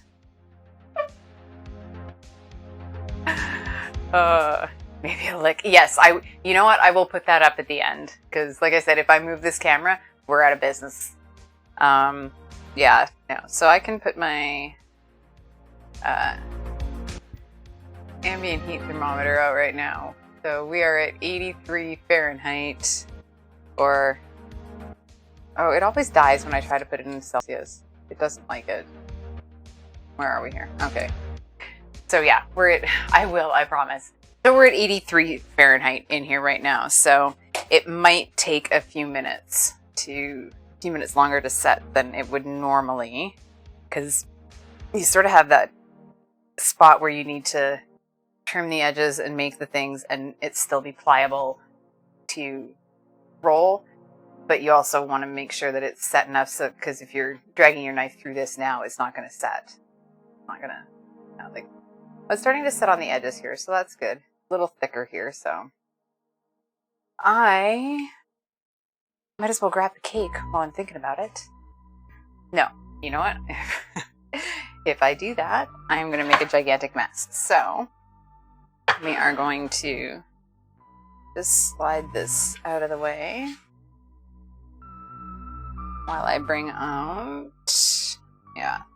As you can see, it's starting to get more dull, which is a good sign, because that's what you want. I'm not super happy with the air bubbles, but since they're on, this is going to be the inside, it's not that bad. So, 28 degrees Celsius. Yeah, it hot in here. And sort of the optimum ambient temperature for chocolate is around 24 max. So, yeah. And I've got the fans running, I've got the air conditioning running, I've got the window open, so here's hoping that it won't take too long to set up. Oh yeah, it's starting to get dull. You can see it's starting to lose its sheen, which is exactly what you want. That means it's starting to temper. And it's funny because dark chocolate is actually the fastest of all of them to temper, and the least fast, or the slowest, I guess would be another way of putting it. Welcome to English, Banzai. Is white chocolate, and that at a reasonable temperature would take 10 minutes to set. So that would probably be setting next week at this point in my kitchen. Ooh, Thunder Boomers. I don't know if anybody else in Yeg is having them, but we are certainly getting them. Yeah, it's getting there. It's still a little soft. Okay, I am going to grab the cake because it's going to be like, it's basically like watching paint dry at this point. I'll just slide that out of the way. So, like I said, I did the cake earlier. Yeah, Storm, it sounds like it's coming in. So all I've done here is I've just done a dark chocolate cake. And I did it in a square pan. So what I'm going to do is I'm going to trim the edges and make 2 rectangles. And then I'm going to torque them and fill them. So do that. I just realized that I need to put it on a mat. All of the things in the way. There we go. Just going to grab a mat to put it on so that we can do the trimming. Don't need the scale anymore. So, and this is just my super fun, regular dark chocolate let's see, cake that I use for everything. Oh, yeah, no kidding. It's a good thing. As I can imagine with all the wind we've had. Slide this off nicely. Well, it's not stuck, which is good. Now we just have to convince it to finish sliding off. Okay, there we go. Perfect. Oh, she's pretty. I'm happy with her. Right way.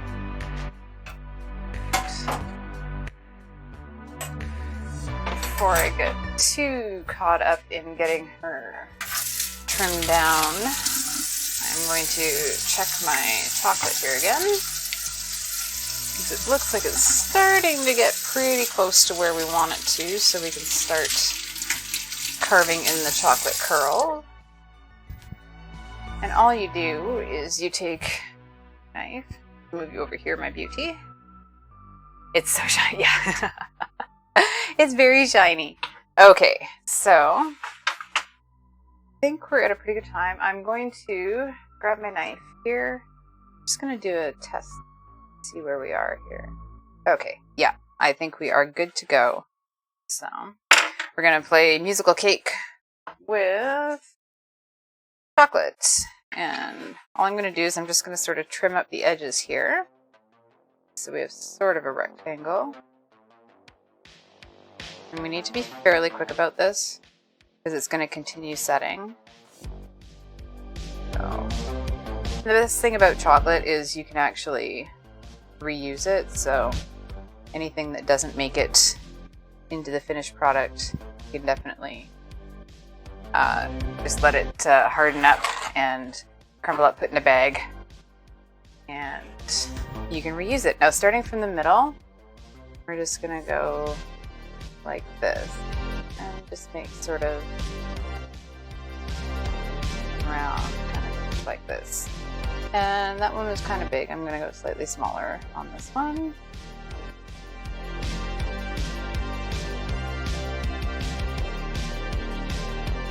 Do that one.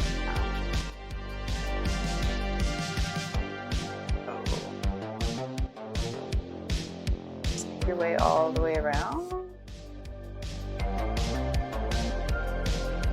Just turn it around here so have a better angle at this.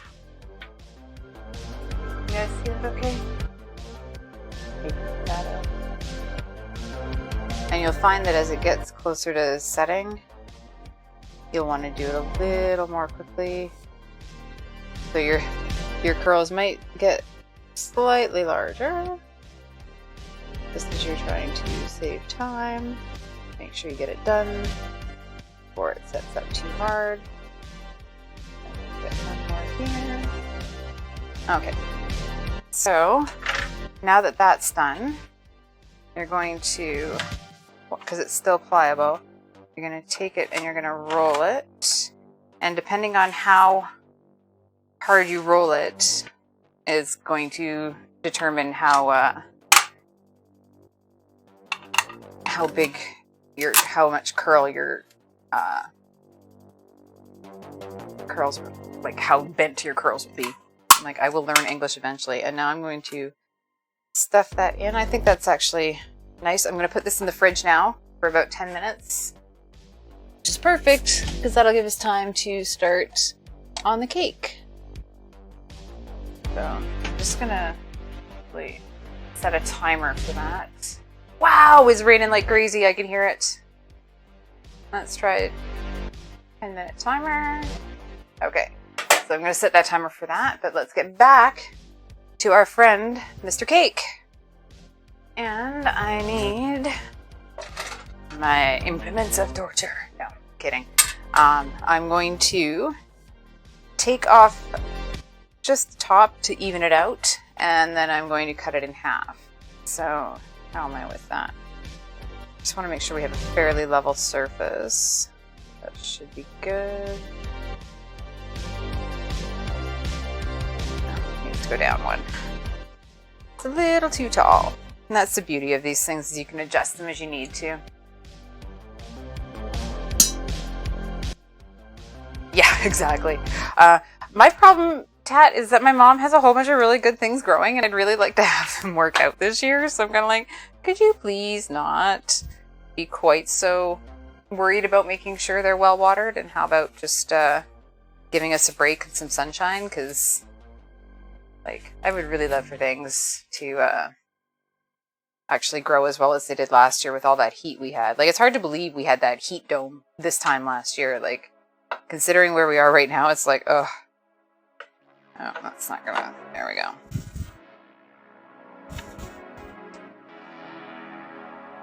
Just want to even off the top here. That looks like it went through really well. That'll just give us a nice flat surface.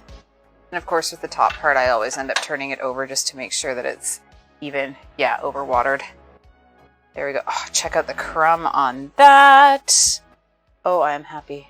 I am a happy, happy bonsai right now. I'm just going to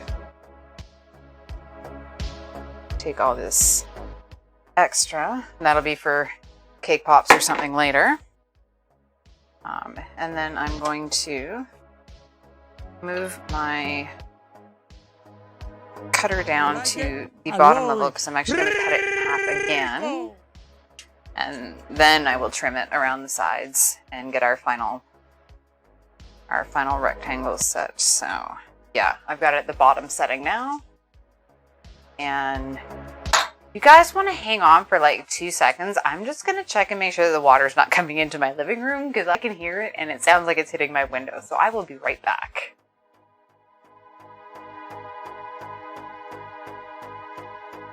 Or that's not going to work today, of course.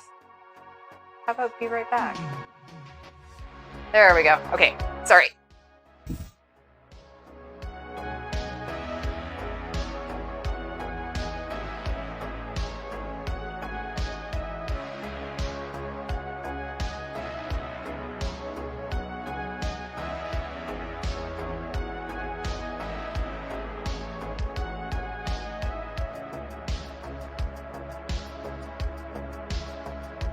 Crisis averted. So what if my carpet is a teensy bit wet? It's okay though. Glad I got to that before it is just coming down and there's like buckets. So, and it's coming straight down, but there's just enough wind that it was coming. Yeah. Oh, well, when I looked at the forecast few months ago, they were saying it's going to be an above average summer, but it wasn't going to be like it was last year. And I'm like, yeah, I don't even think we're going to get anywhere near that. Okay, so let's try and that halfway down. Yeah, that's pretty close. Yeah, I don't think that's going to work. I think I might actually have to do this by hand. Which is something I have avoided doing for the longest time because I'm not particularly good at doing, I can't cut bagels. So, yeah, and there have been reports of some in other parts of the province, so I would not be surprised if that were the case today. All right, wish me luck, kids. I have never done this by hand. I've always used my little guide. So try and keep this knife as level as possible. And if all else fails, we'll just put in more buttercream to make sure things even out.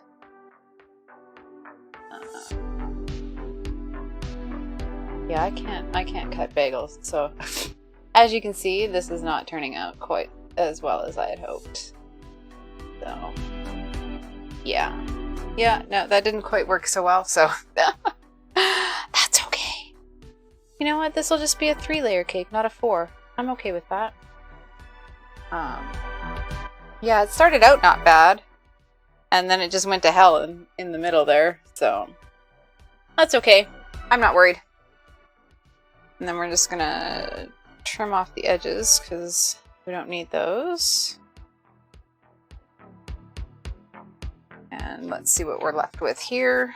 Yeah, it's going to be like a 3-layer cake. That's okay. That's okay. Yes, I'm in the West End. And it just went crazy out there, so. Go. That out of the way. To see, this half isn't too bad. Yeah. You know what? Maybe I could actually tort this part, seeing as how that's. You know what? I'm gonna grab my little scraper. We're just gonna see if we can make this work. Yeah. No, that just doesn't go down far enough. Okay, that's okay. You know what? Layers are good, but I'm just gonna, yeah, that's toast. We're gonna go with a 2-layer. That's okay. I'm okay with that. That's just extra for, other projects later. Yeah, it's kind of terrifying. Like, I don't know, like I keep seeing tornadoes morning, and that's literally like my least favorite word. I'm always nervous about tornadoes. That's the one thing that makes me nervous. So we're gonna put that there. Alright, I'm just gonna see how we are size wise. Just make sure that we're at least relatively even. Okay, we're good. We're good. That's workable. Just gonna trim it up so it's pretty. Should get 4 good slices out of that, I think. And, you know, all the snacks left over for me. Yeah, creepy is still bad, right? Okay, that out of the way. And I'm just gonna grab a clean mat to work on here. And grab this knife out of the way. I'm just gonna some of this chocolate cake crumb out of the way so we don't keep getting it all over everything. I've got this random lemon just sitting here all naked and waiting to be squeezed. Poor thing. Okay, so how are we for view there? Excellent. Okay, so here we go. I'm going to grab layer number 1. Oh, I know what I forgot to do. I was gonna make sure my ganache was in spreading consistency. So this is the ganache I made a while back. I'm just going to give it a bit of a stir because it has separated a bit. But should be good. Oh yeah. Just needs a little bit of a stir there. Perfect. So that is going to be my first layer. It's our lovely ganache that we made for the inside of those chocolates. So it's got that smoky chocolate flavor. And then I have got that lovely raspberry jam. What, can you actually hear it or just what I'm going to put? Or is it my descriptions? Oh my god, this smells so good. It's literally like chocolate heaven in here right now. Perfect. Okay, so that is a lovely spreading consistency.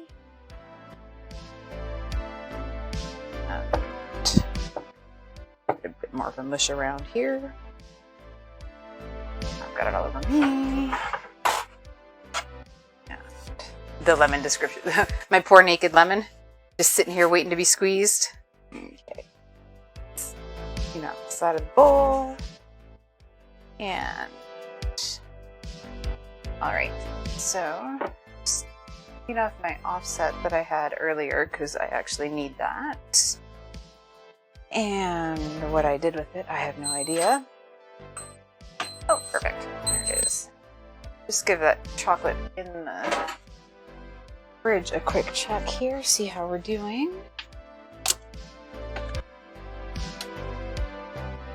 Okay, so you will see that it has started to pull away in some places, but it's still kind of attached in others. So I'm going to put that back in the fridge because if I take that off now, it's not going to be shiny.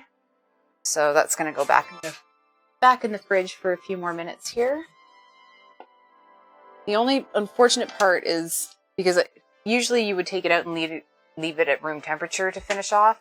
Unfortunately, with my room temperature, that's really not going to happen. So there may end up being some white sugar bloom on it because the cocoa butter comes to the surface after it recrystallizes. So hopefully that won't happen, but that is a possibility. So then we've got our lovely raspberry filling. That will go down as well. That's perfect. I'm actually really happy with that consistency. As it was sitting there, I was like, I don't know if that's too thick, but no, that looks like that is going to be perfect. And then I have my fouilletine, which will go down as a crunch in the middle. So if you guys are ready, I am ready to start building a cake. Let's get the gloves on here. Oh, I should wash that off. That's what happens when I get distracted by a timer, is I forget what I was actually doing. Give that a rinse. And now we can get going on this. Oh, also, poor naked lemon. He's so sad. Actually, he's not. He's just sitting there. He's happy I haven't squeezed the garbage out of him yet, so. Get these gloves going. I just realized I should put this one in this hand. And Let's build a cake. I'm just gonna slide the layers off here. I'm gonna start with this first one. Put it down right in the center there. I'm gonna move it to a cake board later to make it pretty once we've finished all that stuff. So my first bit is I'm going to put a layer of the ganache. I'm just gonna scrape that on there, and we're just gonna gently move it around. Layer of it. Don't want to pick up too much of that cake. I had a soak for the cake in case it wasn't moist enough, but this definitely fits the bill, so we're not going to use that. But I do actually have, funnily enough, a jar of chocolate soak that I keep in my fridge, along with my vanilla soak and Kahlua soak and all the other soaks. So we are going to just give this a nice spread around here. Let's try and make it as even as possible. And I am going to end up cutting off the little edges again. So we don't want it to come too far out, but there is a little bit. It won't be that much of a tragedy. Let's try and keep it as much as you can. I'm just trying to get that even. Because obviously the goal is to have nice layers at the end when you're cutting it. You want to be able to see those layers. So a little bit more. A little bit of a wiggle. Don't want to be too aggressive with it. You don't want to end up tearing the cake. And obviously with my cutting skills, there will be parts of it that are more level than others. So we'll just have to do some magic, try and get it all together. God, it's so quiet in here now that the window's closed. I can't hear anything. It's like super quiet. Okay, so good with that. And now we're gonna go with a layer of the jam. Same thought process. We just want to put a little in the middle. We don't want it splorging out the sides. That's a technical term, splorge. We're just gonna a little bit. See how that goes. A little bit more. Be okay? No. You know what? You can always add more. You can't. It's a lot harder to take it away. So I'm going to start with that. And I actually have another offset. I'm just going to grab that.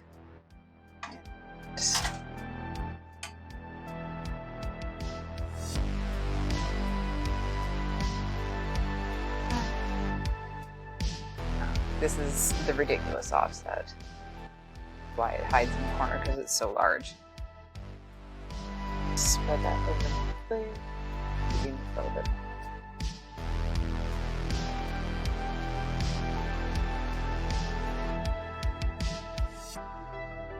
Like I said, I'm going to end up trimming these ends anyway, so it doesn't get quite to either side. It's okay. It's more these sides I'm worried about, just because I don't really want to be cutting too much of the cake off. After I wrecked half of it, let's not get rid of too much more of it. Put a tiny bit more on, just to really even it out here. There we go. And are we doing well? Okay, I'm happy with that. No, I'm not. Famous last words. I'm happy with that. No, I'm not. Oh man, that thunder. I can hear that thunder. That is definitely quite the storm happening out there. It looked like it was a torrential downpour, so should be so sad for my parents' dog. Poor Bernie. Probably hiding under their computer desk in the upstairs right now. Does not like thunder.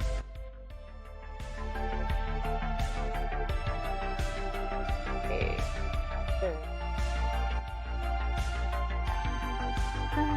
Perfect. Okay, now get some crispy bits on. I'm actually just going to give these a little bit more of a squash, just because they need to be a little bit tinier. They'll be Oh, I can imagine. I can imagine. Football game rained out, yeah. You think? Yeah. Yeah, I can imagine. I don't want to go outside right now. I'm like, no thanks. There's nothing I need on the outside that I need to leave my house for. Yeah. Under the desk. Hey, speaking of football, did you guys hear? I don't know if you saw the article today or the press release or whatever. We're having like a big air snowboard event here at Commonwealth in December. I'm actually pretty excited about it. We're getting like the Mark McMorris and Max Perot and like the awesome snowboarders that we have. And the girl's name just completely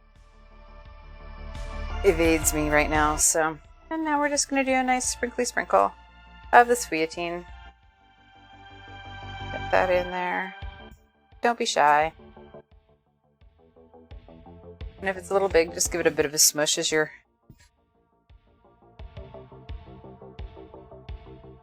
sprinkling it on there. Okay. Get a few more, I'll be good. And yeah, I'm dropping it all over the place. Trying to make it even. Yeah, world class. I'm excited. I'm excited. Like, they said they can have like 15,000 people there, and I'm like, but they're building the ramp. They're starting at the top of the stadium, and it's going down the entire bank of seats, and then they're building the other end. Like, it's going to be like, what is it, 60 feet in the air, I think? It's the big, and I love watching the big air events in like Dew Tour and stuff, so I am stoked.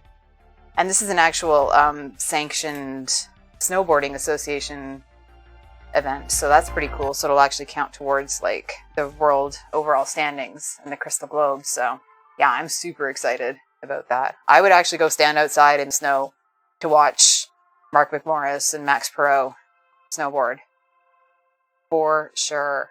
And you know, all the other amazing snowboarders that we have. All right, layer 1 done. So time to do it all again. So I'm gonna park this guy right on top.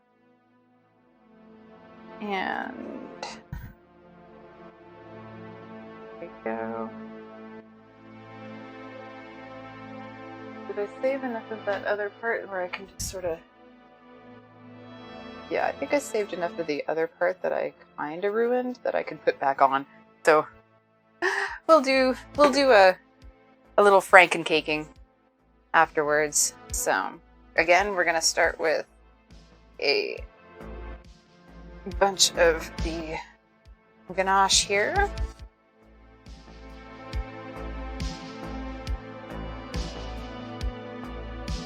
Get that spread around.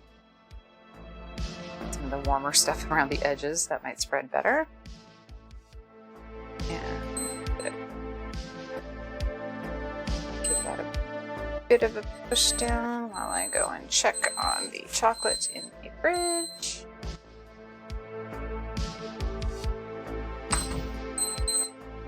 Stop. Okay, let's check and see here.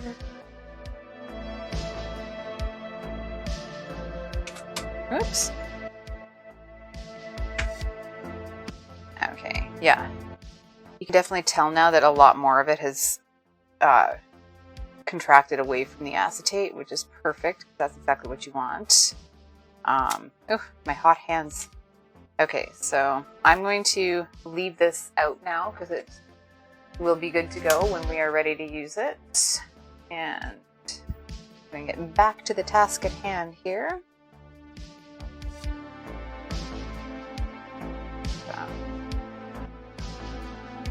Yeah, I always take off the gloves the wrong way.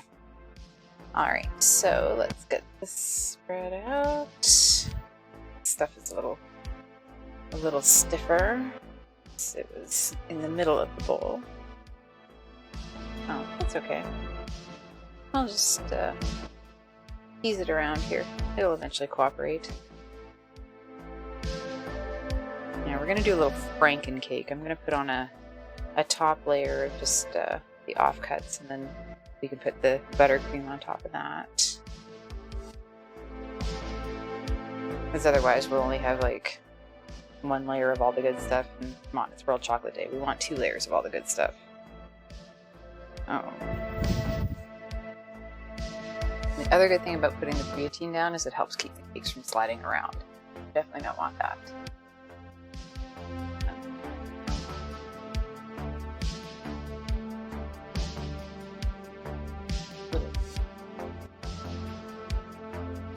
You kind of want to be a little tougher with it, but you don't want to be too tough with it. Especially now that you've got the layer on the bottom. You don't want to wreck all your work on the bottom. I think it's a bit of a stir. See if I can't make it a little more malleable. There we go. The stuff around the edges is obviously warmed up more than the stuff in the middle. But I know, you know what? I meant to say earlier that I'm like, I need to go to Costco to buy gloves. And then I'm like, oh, I don't need Costco. I've got everything I need for this. Because yes, ladies and gentlemen, I did not actually have to go to the store to buy anything for this today because I literally had all of this in my kitchen. So, but that unfortunately meant, oh, except for the egg whites, the boxed egg whites. I did not have that. But yeah, that meant I didn't need to go to Costco, which meant I forgot I needed gloves. So, these are definitely not my favorite ones, but they'll do the job. Just trying not to fingerprints all over everything. Little. How are we doing here? Not quite.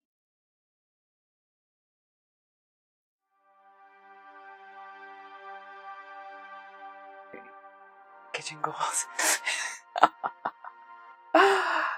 Yeah, no, it was kind of funny. I was like, oh, because it took me a while to figure out what I was going to make today. I'm like, oh, I could do this, or I could do this, or I could do this. And like, I start thinking of things and then I can't decide what I'm going to do. And then when I finally sort of had a idea come to mind and I'm like, oh, I better double check to make sure I have everything. Yep, sure do. I'm like, that's definitely what's getting made because I don't have to worry about getting anything.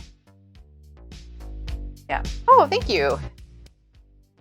Yeah, I pretty much, like, as I've started doing more and more trying to branch out and things, I think actually a lot of what started it was having someone in my office that was vegan, and that sort of led me to other spots of, you know, having extra sugar, different sugars, and then, you know, I'm also just a collector by nature, so I have all of the other stuff that most normal people don't feel the need to keep in their house, and for good reason.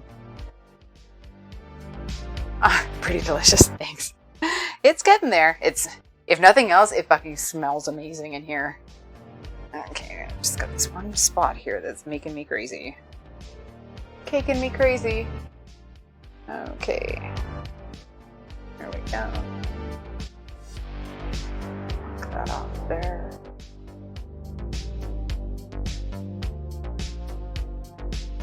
It's gonna make me insane. I'm like, I can see it from here. It's like this one spot right here. There we go. Okay. Perfect. All right, I'm happy with that. We'll grab that out of the way because we no longer need you. I have nowhere else to put you, so I'm going to put you right back where I left you. Excellent. That worked. Okay, another layer of jam.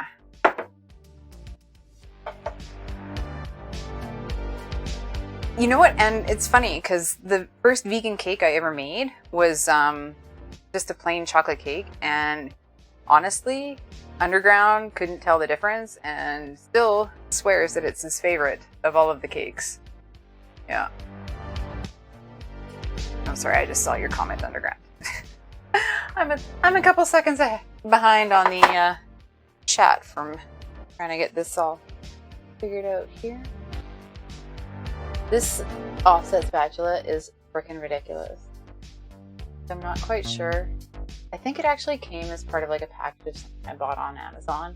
It may have actually come with the turntable that I use to decorate my cakes, but this thing is completely unwieldy. Like it's the length of my arm. Like, sounds like next week's show, yeah. Yeah, no, vegan cakes are actually really, really delicious. Now, don't get me wrong, that does not mean they're healthy. Because if there's one thing I've learned from doing some vegan baking, is that people mistake it for healthy. It is not. It just has substitutes for animal products. It is still full of sugar, and it is still full of still full of other fats. It's just non-animal products. There's absolutely, it's kind of like when people are like, oh, gluten-free is so healthy. No, it's not. It just has no wheat in it. There's that, like, yes, some things that you eat that are gluten-free are healthy, don't get me wrong, but gluten-free does not mean healthy. And I love how people make that false equivalency. Because I have seen many a gluten-free recipe that, other than replacing the aspect that has a gluten in it, it's literally the exact same thing. Really? Ah. Oh. Prime Dino, good to see you. Welcome in. Shout out to Prime Dino. Hope you're doing well, my friend. Hope your leg is doing well. Yes. Yeah. Oh, yeah. No, I've got some really good recipes. I'll hook you up with those because it honestly, other than just making the substitutions for eggs and butter and the dairy, which are so easy to find now, it literally goes the exact same way as anything else does. So we are going to put a little bit more of this on. Oops, that's too big. And then we are going to frankencake this because I want a top layer before I put on the buttercream.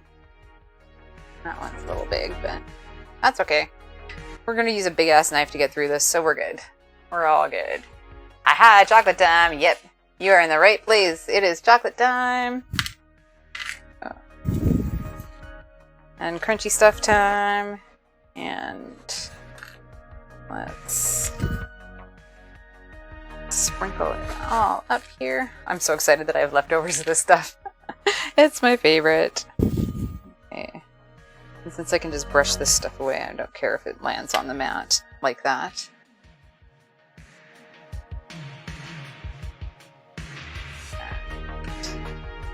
Try and get all of the corners. A little bit of crunch. Okay. Now, even though I did a totally shit job of trying to tort this myself by hand, I think I have enough of it non-destroyed that I could actually sort of get it back together again. So we're just gonna do a little bit of this. Do a little bit of this. And we're going to put our hands in the air. We're going to wave a magic wand because I think this is actually going to freaking work. Oh my god, are you kidding me? Okay, I wasn't expecting this to work at all. Mental health food, yes. Mental health food. You know what? I don't like that piece. I don't like this piece. No. These gloves are going to make me crazy. They're totally useless. Okay. That piece is not a winner. Is not a winner. This. Good.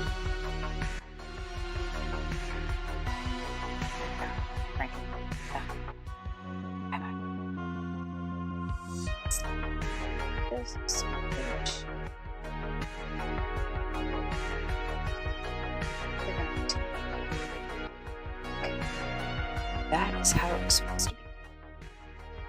And we're going to put buttercream on this baby, and it's not going to even matter. How about that? Okay. You know what? While it's here, I got to give that a try since it's the chocolate cake and the raspberry. You know what? Underground, you make shit work. You just make it work. I'm going to try this because it looks delicious. And I'm not wrong. It is delicious. Okay. Move this stuff back into a different place so that we can have a little more room.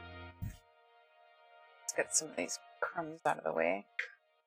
We don't really want that in our buttercream. And have my offset again here.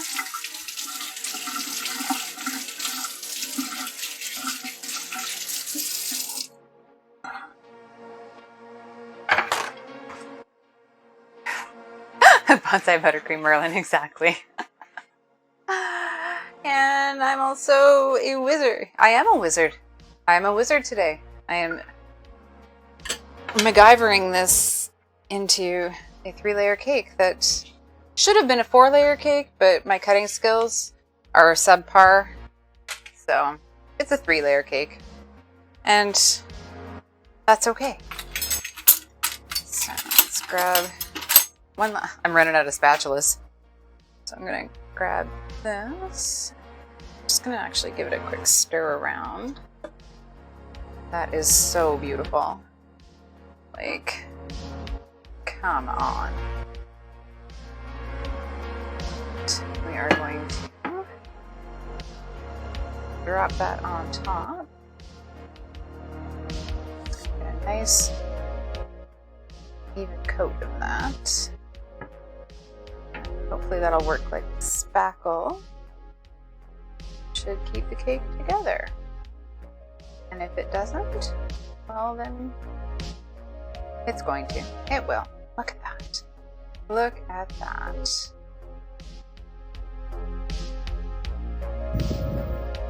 a little thin. Like that part is being a little touchy there, so I have to be really careful. And when in doubt, add more buttercream. All right. Let's see. Let's try and even it out here.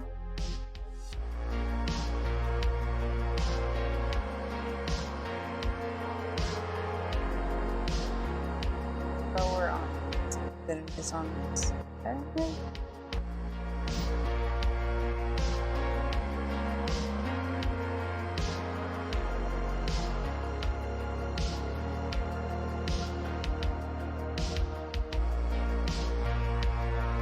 Just gonna flip her around. Just want to see.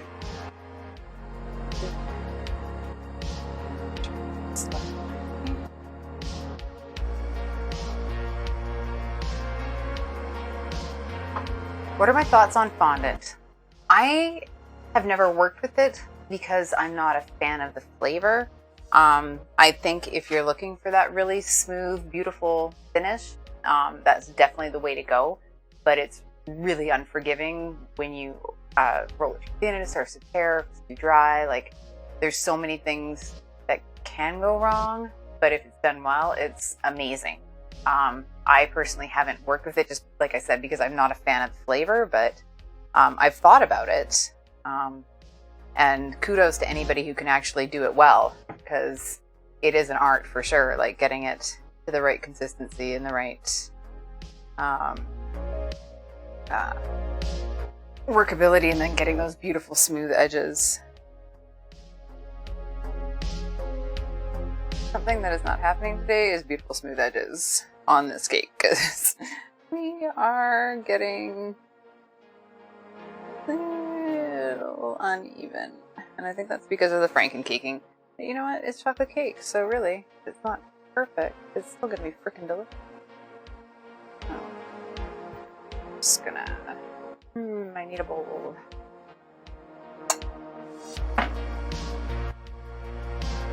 Yeah, and you know what, it just, like, I love the look, but it's just, it's not tasty. And when you look at cakes, when you cut through them and they've got like a layer of fondant this thick, it's like, not a fan.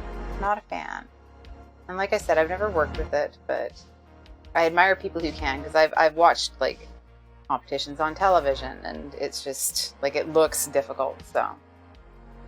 All right. I think we have buttercream the heck out of this. I'm just gonna give it a... Almost scared to give it a scrape, but we're gonna give it a scrape because I just kind of want to even it out a bit. Get it a little more smooth. Okay, with that. All right, so buttercream done. I'm just going to trim off the edges, and I think we'll be good to... Exactly, it is. It is. It's Play-Doh, and it's meant for the look. I am going to pop this baby in the freezer for a few minutes just to let it firm up before I finish off with it. Maybe that'll help with the Frankencake aspect of it. And yeah, like, and there are people who love fondant. Love, love, love fondant, and I am just not one of them. And see if I can get this settled here.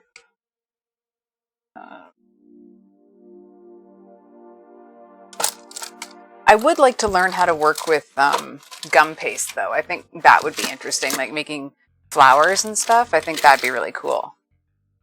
I think those are really beautiful. Okay, so that guy is going to hang out in the freezer. Perfect. Yeah, gross fondant. And like I've seen people make like homemade marshmallow fondant. Like basically you make a marshmallow but it's just like I've seen how much icing sugar goes into it, so you know it's super, super, super sweet. And it's, I don't know. I think there are better options, but I guess if you're doing like a presentation cake, like a wedding cake or something like that, you want it to hold up for hours on end, maybe that's your best option. But I know Italian meringue holds up just as well. Yeah. Pretty much. Exactly. You know what? Fondant is great for display cakes. Like I know my friend, when she got married, she actually had like a styrofoam cake that they covered in fondant and then had a real like other cake for people to actually eat, and that worked out well. But yeah, like the fondant cake was not the regular cake. I am going to grab a piping bag because I am going to get some of this frosting in and see if we are able to do any decor on the top of this. I'm just hoping a little bit of time in the freezer will convince it to firm up so we can trim those edges and make it look really pretty. And I also want to have something for the chocolate flowers to hang on to here, so we're just gonna bag this up quickly. And this buttercream can actually, they say it can hold at room temperature for 24 hours. Not in my house, but it will also freeze really well. So if you make too much of it like me, yeah. Oh my god. That is a wiki page rabbit hole I will remind myself not to go down, Prime. Thank you. Yeah, because you see a lot of that, especially in like molecular gastronomy and a lot of vegan stuff. They use xanthan gum. So it's a replacement for gelatin because you can't use gelatin in vegan food. So yeah, I am definitely not going to go down that rabbit hole. But good to know. Yes, maybe? I don't know. So, Elizabeth, what's the weather report out there? Is it still pouring? Because it's starting to get bloody hot in here, and I think I need to go open my door again. And since if it's raining where you are, it's probably raining where I am, since we're like 20 blocks away from each other. Okay, let's get this down. Let's give it a good... Is it done? Okay. Well then, I am going to go open my door again because it is sweltering in here, so I will be right back.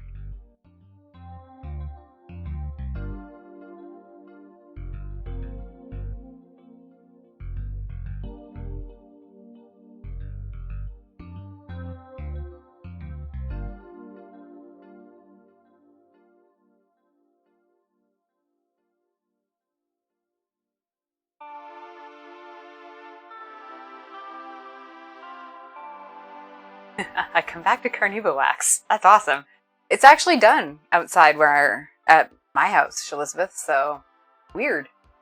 Weird. Okay, the other thing we need to do, check out our chocolate curls. So, I'm feeling pretty good about most of them. You can see some of them here have not released as much as I would like, but that's to be expected with it being so freaking hot in here and the humidity. Like, just, yeah, tempering chocolate was going to be hit or miss today, and apparently it's sort of hit, sort of miss. I'm gonna call it 70-30. So sort of a win. I'm happy with it. My watch just freaked out on me. Like, oh, okay. Like, I already hit my steps. Stop telling me what to do. You're not my mom. She's back. Yes. All right. So, fingers crossed, my friends. I'm gonna unroll these. And hopefully we have some pieces that want to... or not. But, yeah, that's part of it. There we go. Anticlimactic as I'm trying to peel it here. Okay. Those are not the cut pieces, so.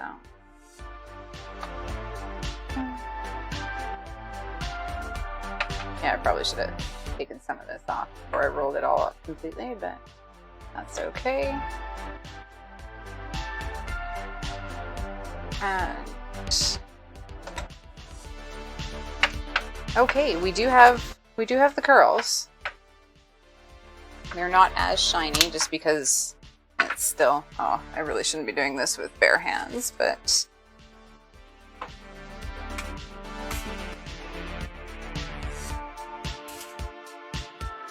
we've got our chocolate curls here.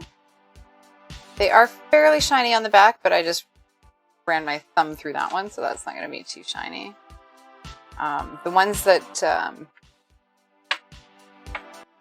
we go. Yeah, these ones are still stuck, so they need a little more time in the fridge, so I'm actually going to roll them back up. But these guys actually turned out not too bad. Happy with those, and they do have the snap, so that's good. That's what we're looking for.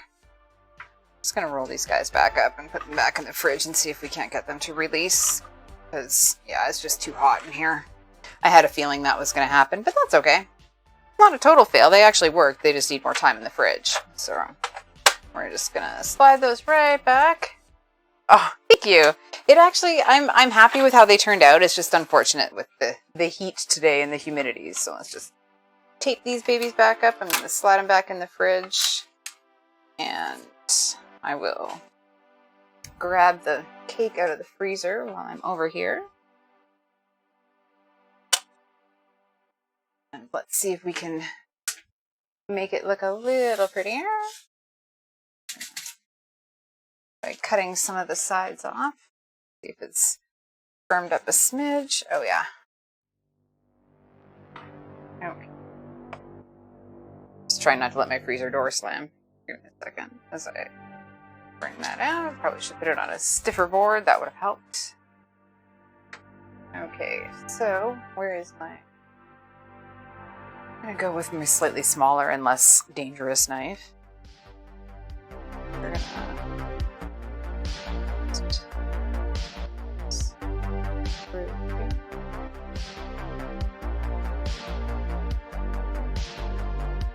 Oh yeah, baby. I turn it and I'll show you those layers. Literally covered in buttercream everywhere. Bare hand. That's what it feels like. I feel like I've got paws, like I've got mittens on right now. So I will lift this up. Camera. You guys can see those layers. Oh yeah, baby. I am happy with that. So I'm going to do the other side too. And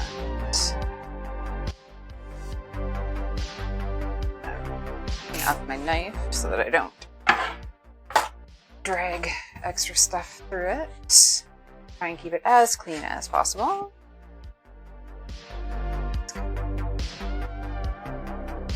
Go on this side.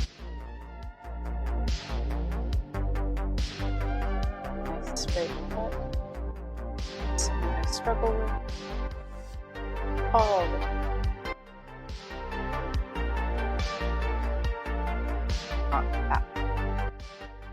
Now I look like a murder scene. Okay, that's okay. Let's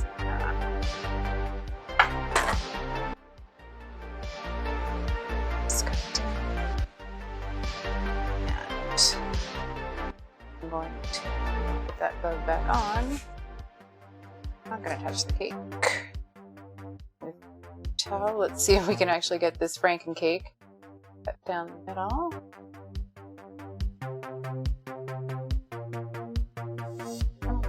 You want to. You want to. Oh yeah. I also don't want to squish it, so I'm sort of trying to go slow.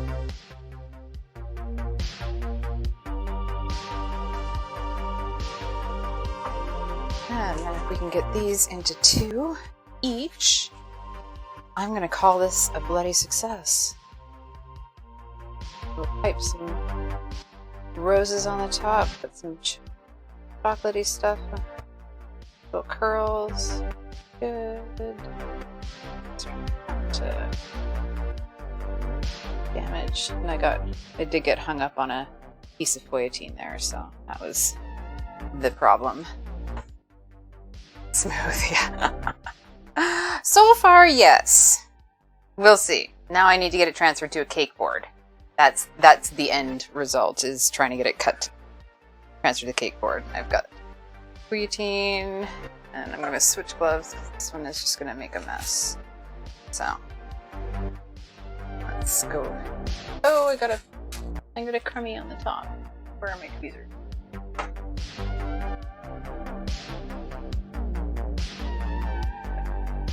I'll not have you ruining my cake, because it's the most elegant thing I've made.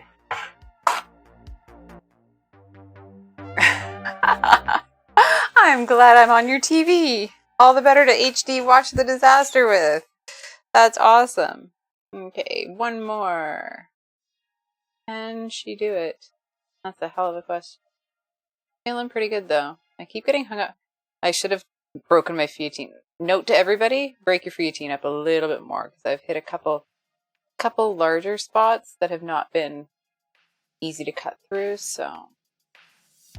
All right, ladies and gentlemen, we have that. Let's get this to the finale. Okay, so knife over here. Just gonna move some. I don't know, for someone who had everything organized, everything just seems to explode space-wise once I start going, so just gonna clean off my countertop a bit. It's not another disaster underground. Well, clean this down so that when I put my cake board down, it doesn't get all greasy. And then I think we will be ready for the final hit here. Cake board. Got my lovely cake board here. Hopefully transfer these easily. I'm going to... Nope, not with that one. Like, oh, there it is. I'm like, what did I do with it? I know I just had it. I'm gonna use my offset to help me. I need to buy like 5 more of this size because I use this in pretty much everything. It's literally the handiest one. It's a chocolate celebration! Yes, it is definitely a chocolate. It smells like a chocolate celebration in here. Holy cow. Like, all I can smell is chocolate right now. And the last time I did something chocolate, all I could smell for 3 days was chocolate. So this should be interesting. Okay, so see if we can get these babies transferred on the cake board. Oh yeah. Kind of centered if possible. Not each other. Like surgery, for God's sake.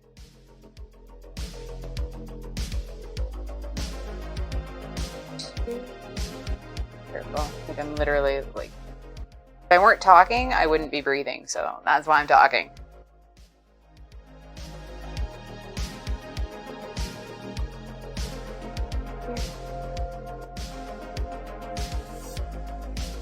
More dishes, right? I know. All the dishes. And believe me, this is yeah, these are gonna get done tomorrow kind of day.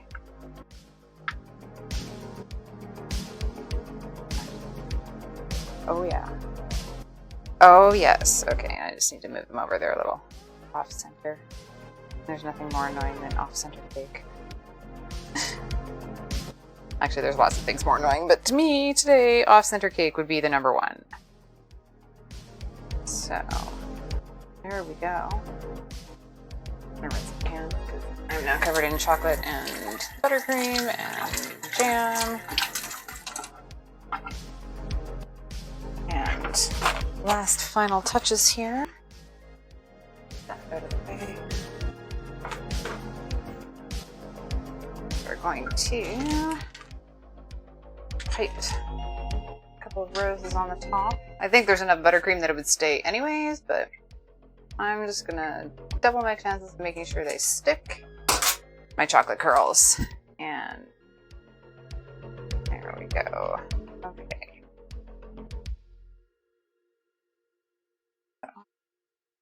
This guy's starting to slump a bit. That's okay.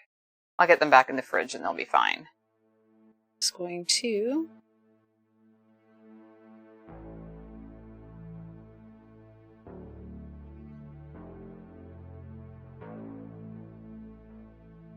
there wasn't enough chocolate at all. There we go. Slide you over here.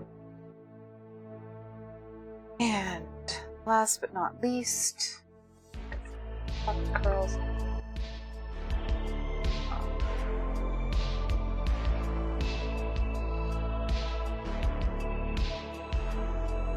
This guy.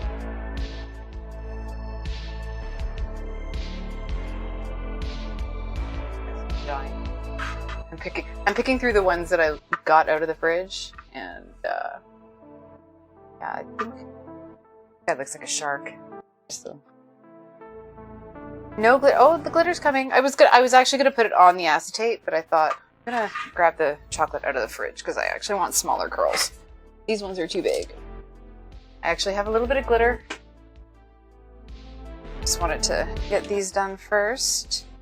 I was gonna put it on the acetate, and then I thought, because you can't really tell how far your chocolate's gonna spread. I didn't want to have like glitter on one end and no chocolate there, so let's see if we've got a little bit more room to wiggle here. Oh yeah. Oh yeah. Okay, there we go. Yeah, they haven't, they're not as shiny as I'd hoped, but they're nice and tempered. So yeah, this guy is just gonna go right there. Not gonna look entirely the same, but that's okay. And we'll go, that guy's not really, which guy do I want? This guy's just an overachiever, so he gets a little bit extra. There we go.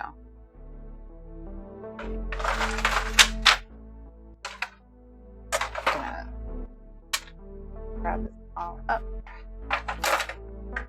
And that can all go back into my bowl, and it will get melted down and reused again, so there's never such a thing as wasted chocolate. Oh, this one turned out really pretty. It's unfortunate it didn't quite get shiny enough, but can you hear that? That's a snap. So yeah, that was well tempered. I'm very happy about that. I'm just plain chocolate, so, you know, snacks. Slide that out of the way.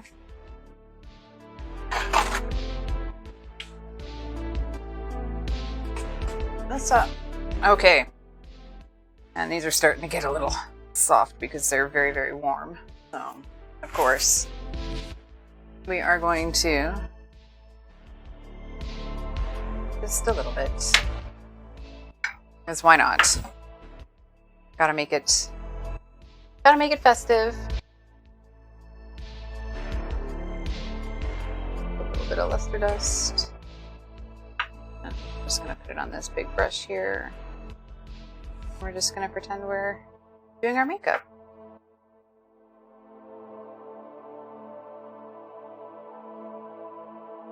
A little blush there. Glitter makes everything better. And I will not be saying that when I'm still wearing it 3 days from now, or a week from now. That is the nature of glitter. Yes, alright. Other than this gigantic curl, which now that I've put it on, I'm not happy with. But, ladies and gentlemen, there we have it. A chocolate and chocolate and chocolate with a little bit of raspberry to cut that sweetness extravaganza. Chocolate cake, chocolate ganache, chocolate buttercream, chocolate curls, raspberry jam. Really should change the camera before I do the final thank you. And those, ladies and gentlemen, are my celebration for World Chocolate Day. So I am pretty stoked with those. Yes, that sounds like a heck of an idea. But of course, as always, you know, you have to try it. And I'm actually going to try some of the offcuts here because I don't want to cut into those because they're a little soft and I want to get them in the freezer to firm up a bit. So I'm actually going to try the offcut that I have here because I can't possibly leave you guys without telling you what it all tastes like together. The giant piece. So, try and get smooth.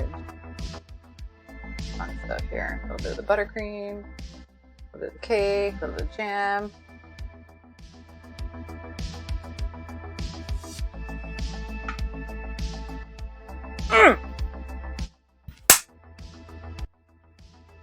Yeah, I'll see you guys later. I need to take my cake and go into the corner. Guys, so happy. So happy. That raspberry is just what you need to cut through because that is a fuck ton of chocolate. Like there is that, because that cake is super, super rich. And then you've got that ganache, which was super, super rich. And it's got that little bit of the smoke because I smoked it. And got a little bit of that. And then you've got that delicious buttercream, which is like the perfect foil, but it's good to have that fouilletine in there for that crunch because you need it because everything's so soft. Like that cake is super moist, the ganache is super soft, the jam is soft, and the buttercream is really soft. So you've got that fouilletine for the crunch, and that raspberry really helps cut through all that sweetness because that is a whole lot of sweet. A whole lot of sweet. But you know what, you guys? That is a whole lot of delicious, and I am super, super happy that all of you joined me to come and celebrate World Chocolate Day and make some delicious cake and talk about how many dishes and how much I have managed to expand all of this from neat and tidy to, oh my god, I'm going to be here all night. Thank you to Wicked Wyata and Prime Dino and Kat and Tat and Lala Easy and Elizabeth and everybody else who's stopped by. I appreciate... Right, thank you guys. I really appreciate it. I'm so glad that you enjoyed the outcome, and I've had so much fun hanging out with you guys. And of course, thank you to Underground. I appreciate you so much. Without you, this wouldn't happen. Love you. You're the best mod on the planet. Today, like I said, you take pictures of my shelves. We're gonna have to talk. But yeah, no. This has been super fun, and I'm super grateful that you guys are here because I know there's lots of things you could be doing on a Thursday night or a Friday morning. So I appreciate you coming here. I can't do heart hands. I am the worst at heart hands. I can't, like, seriously. I'll do this, the Korean one. That's a lot easier. So yeah, absolutely, Wyata. I agree. He is totally the man. He makes his stream run. He moderates well. He's just, yeah, like, I'm a technical. So glad there's someone else that can do it for me because this is my kind of technical. The computer stuff is totally not me. But yeah, so Underground, do we have any raid targets? Anybody that we want to go and give a shout out to? Anybody on that we can think of? You do? Who are we thinking of? Queen Pib. Oh, okay. Excellent. Okay, if you weren't here the last time we rated out to her, she is a drag queen that plays video games, and she's been playing this new one from Steam for the last couple days. She's hilarious. She's, sharp and witty, and originally from Canada. I think she lives in the States now. But, yeah. No, he's... I just saw that before the I do. Yes. Okay. You know what? You're quickly becoming close to getting... No, I'm kidding. But yes, so we're going to head over to Queen Pib. Please stick around, make some noise, say hi, let her know where you came from. And thank you guys so much. I appreciate you all. And I will see you back here on Sunday for another installation of Challenge Sundays. And we're probably doing fried chicken. Love you guys. And now I need to... Am I out? I thought you'd already pressed the button. Press the button. Press the button. Yes, press the button. Thanks for coming.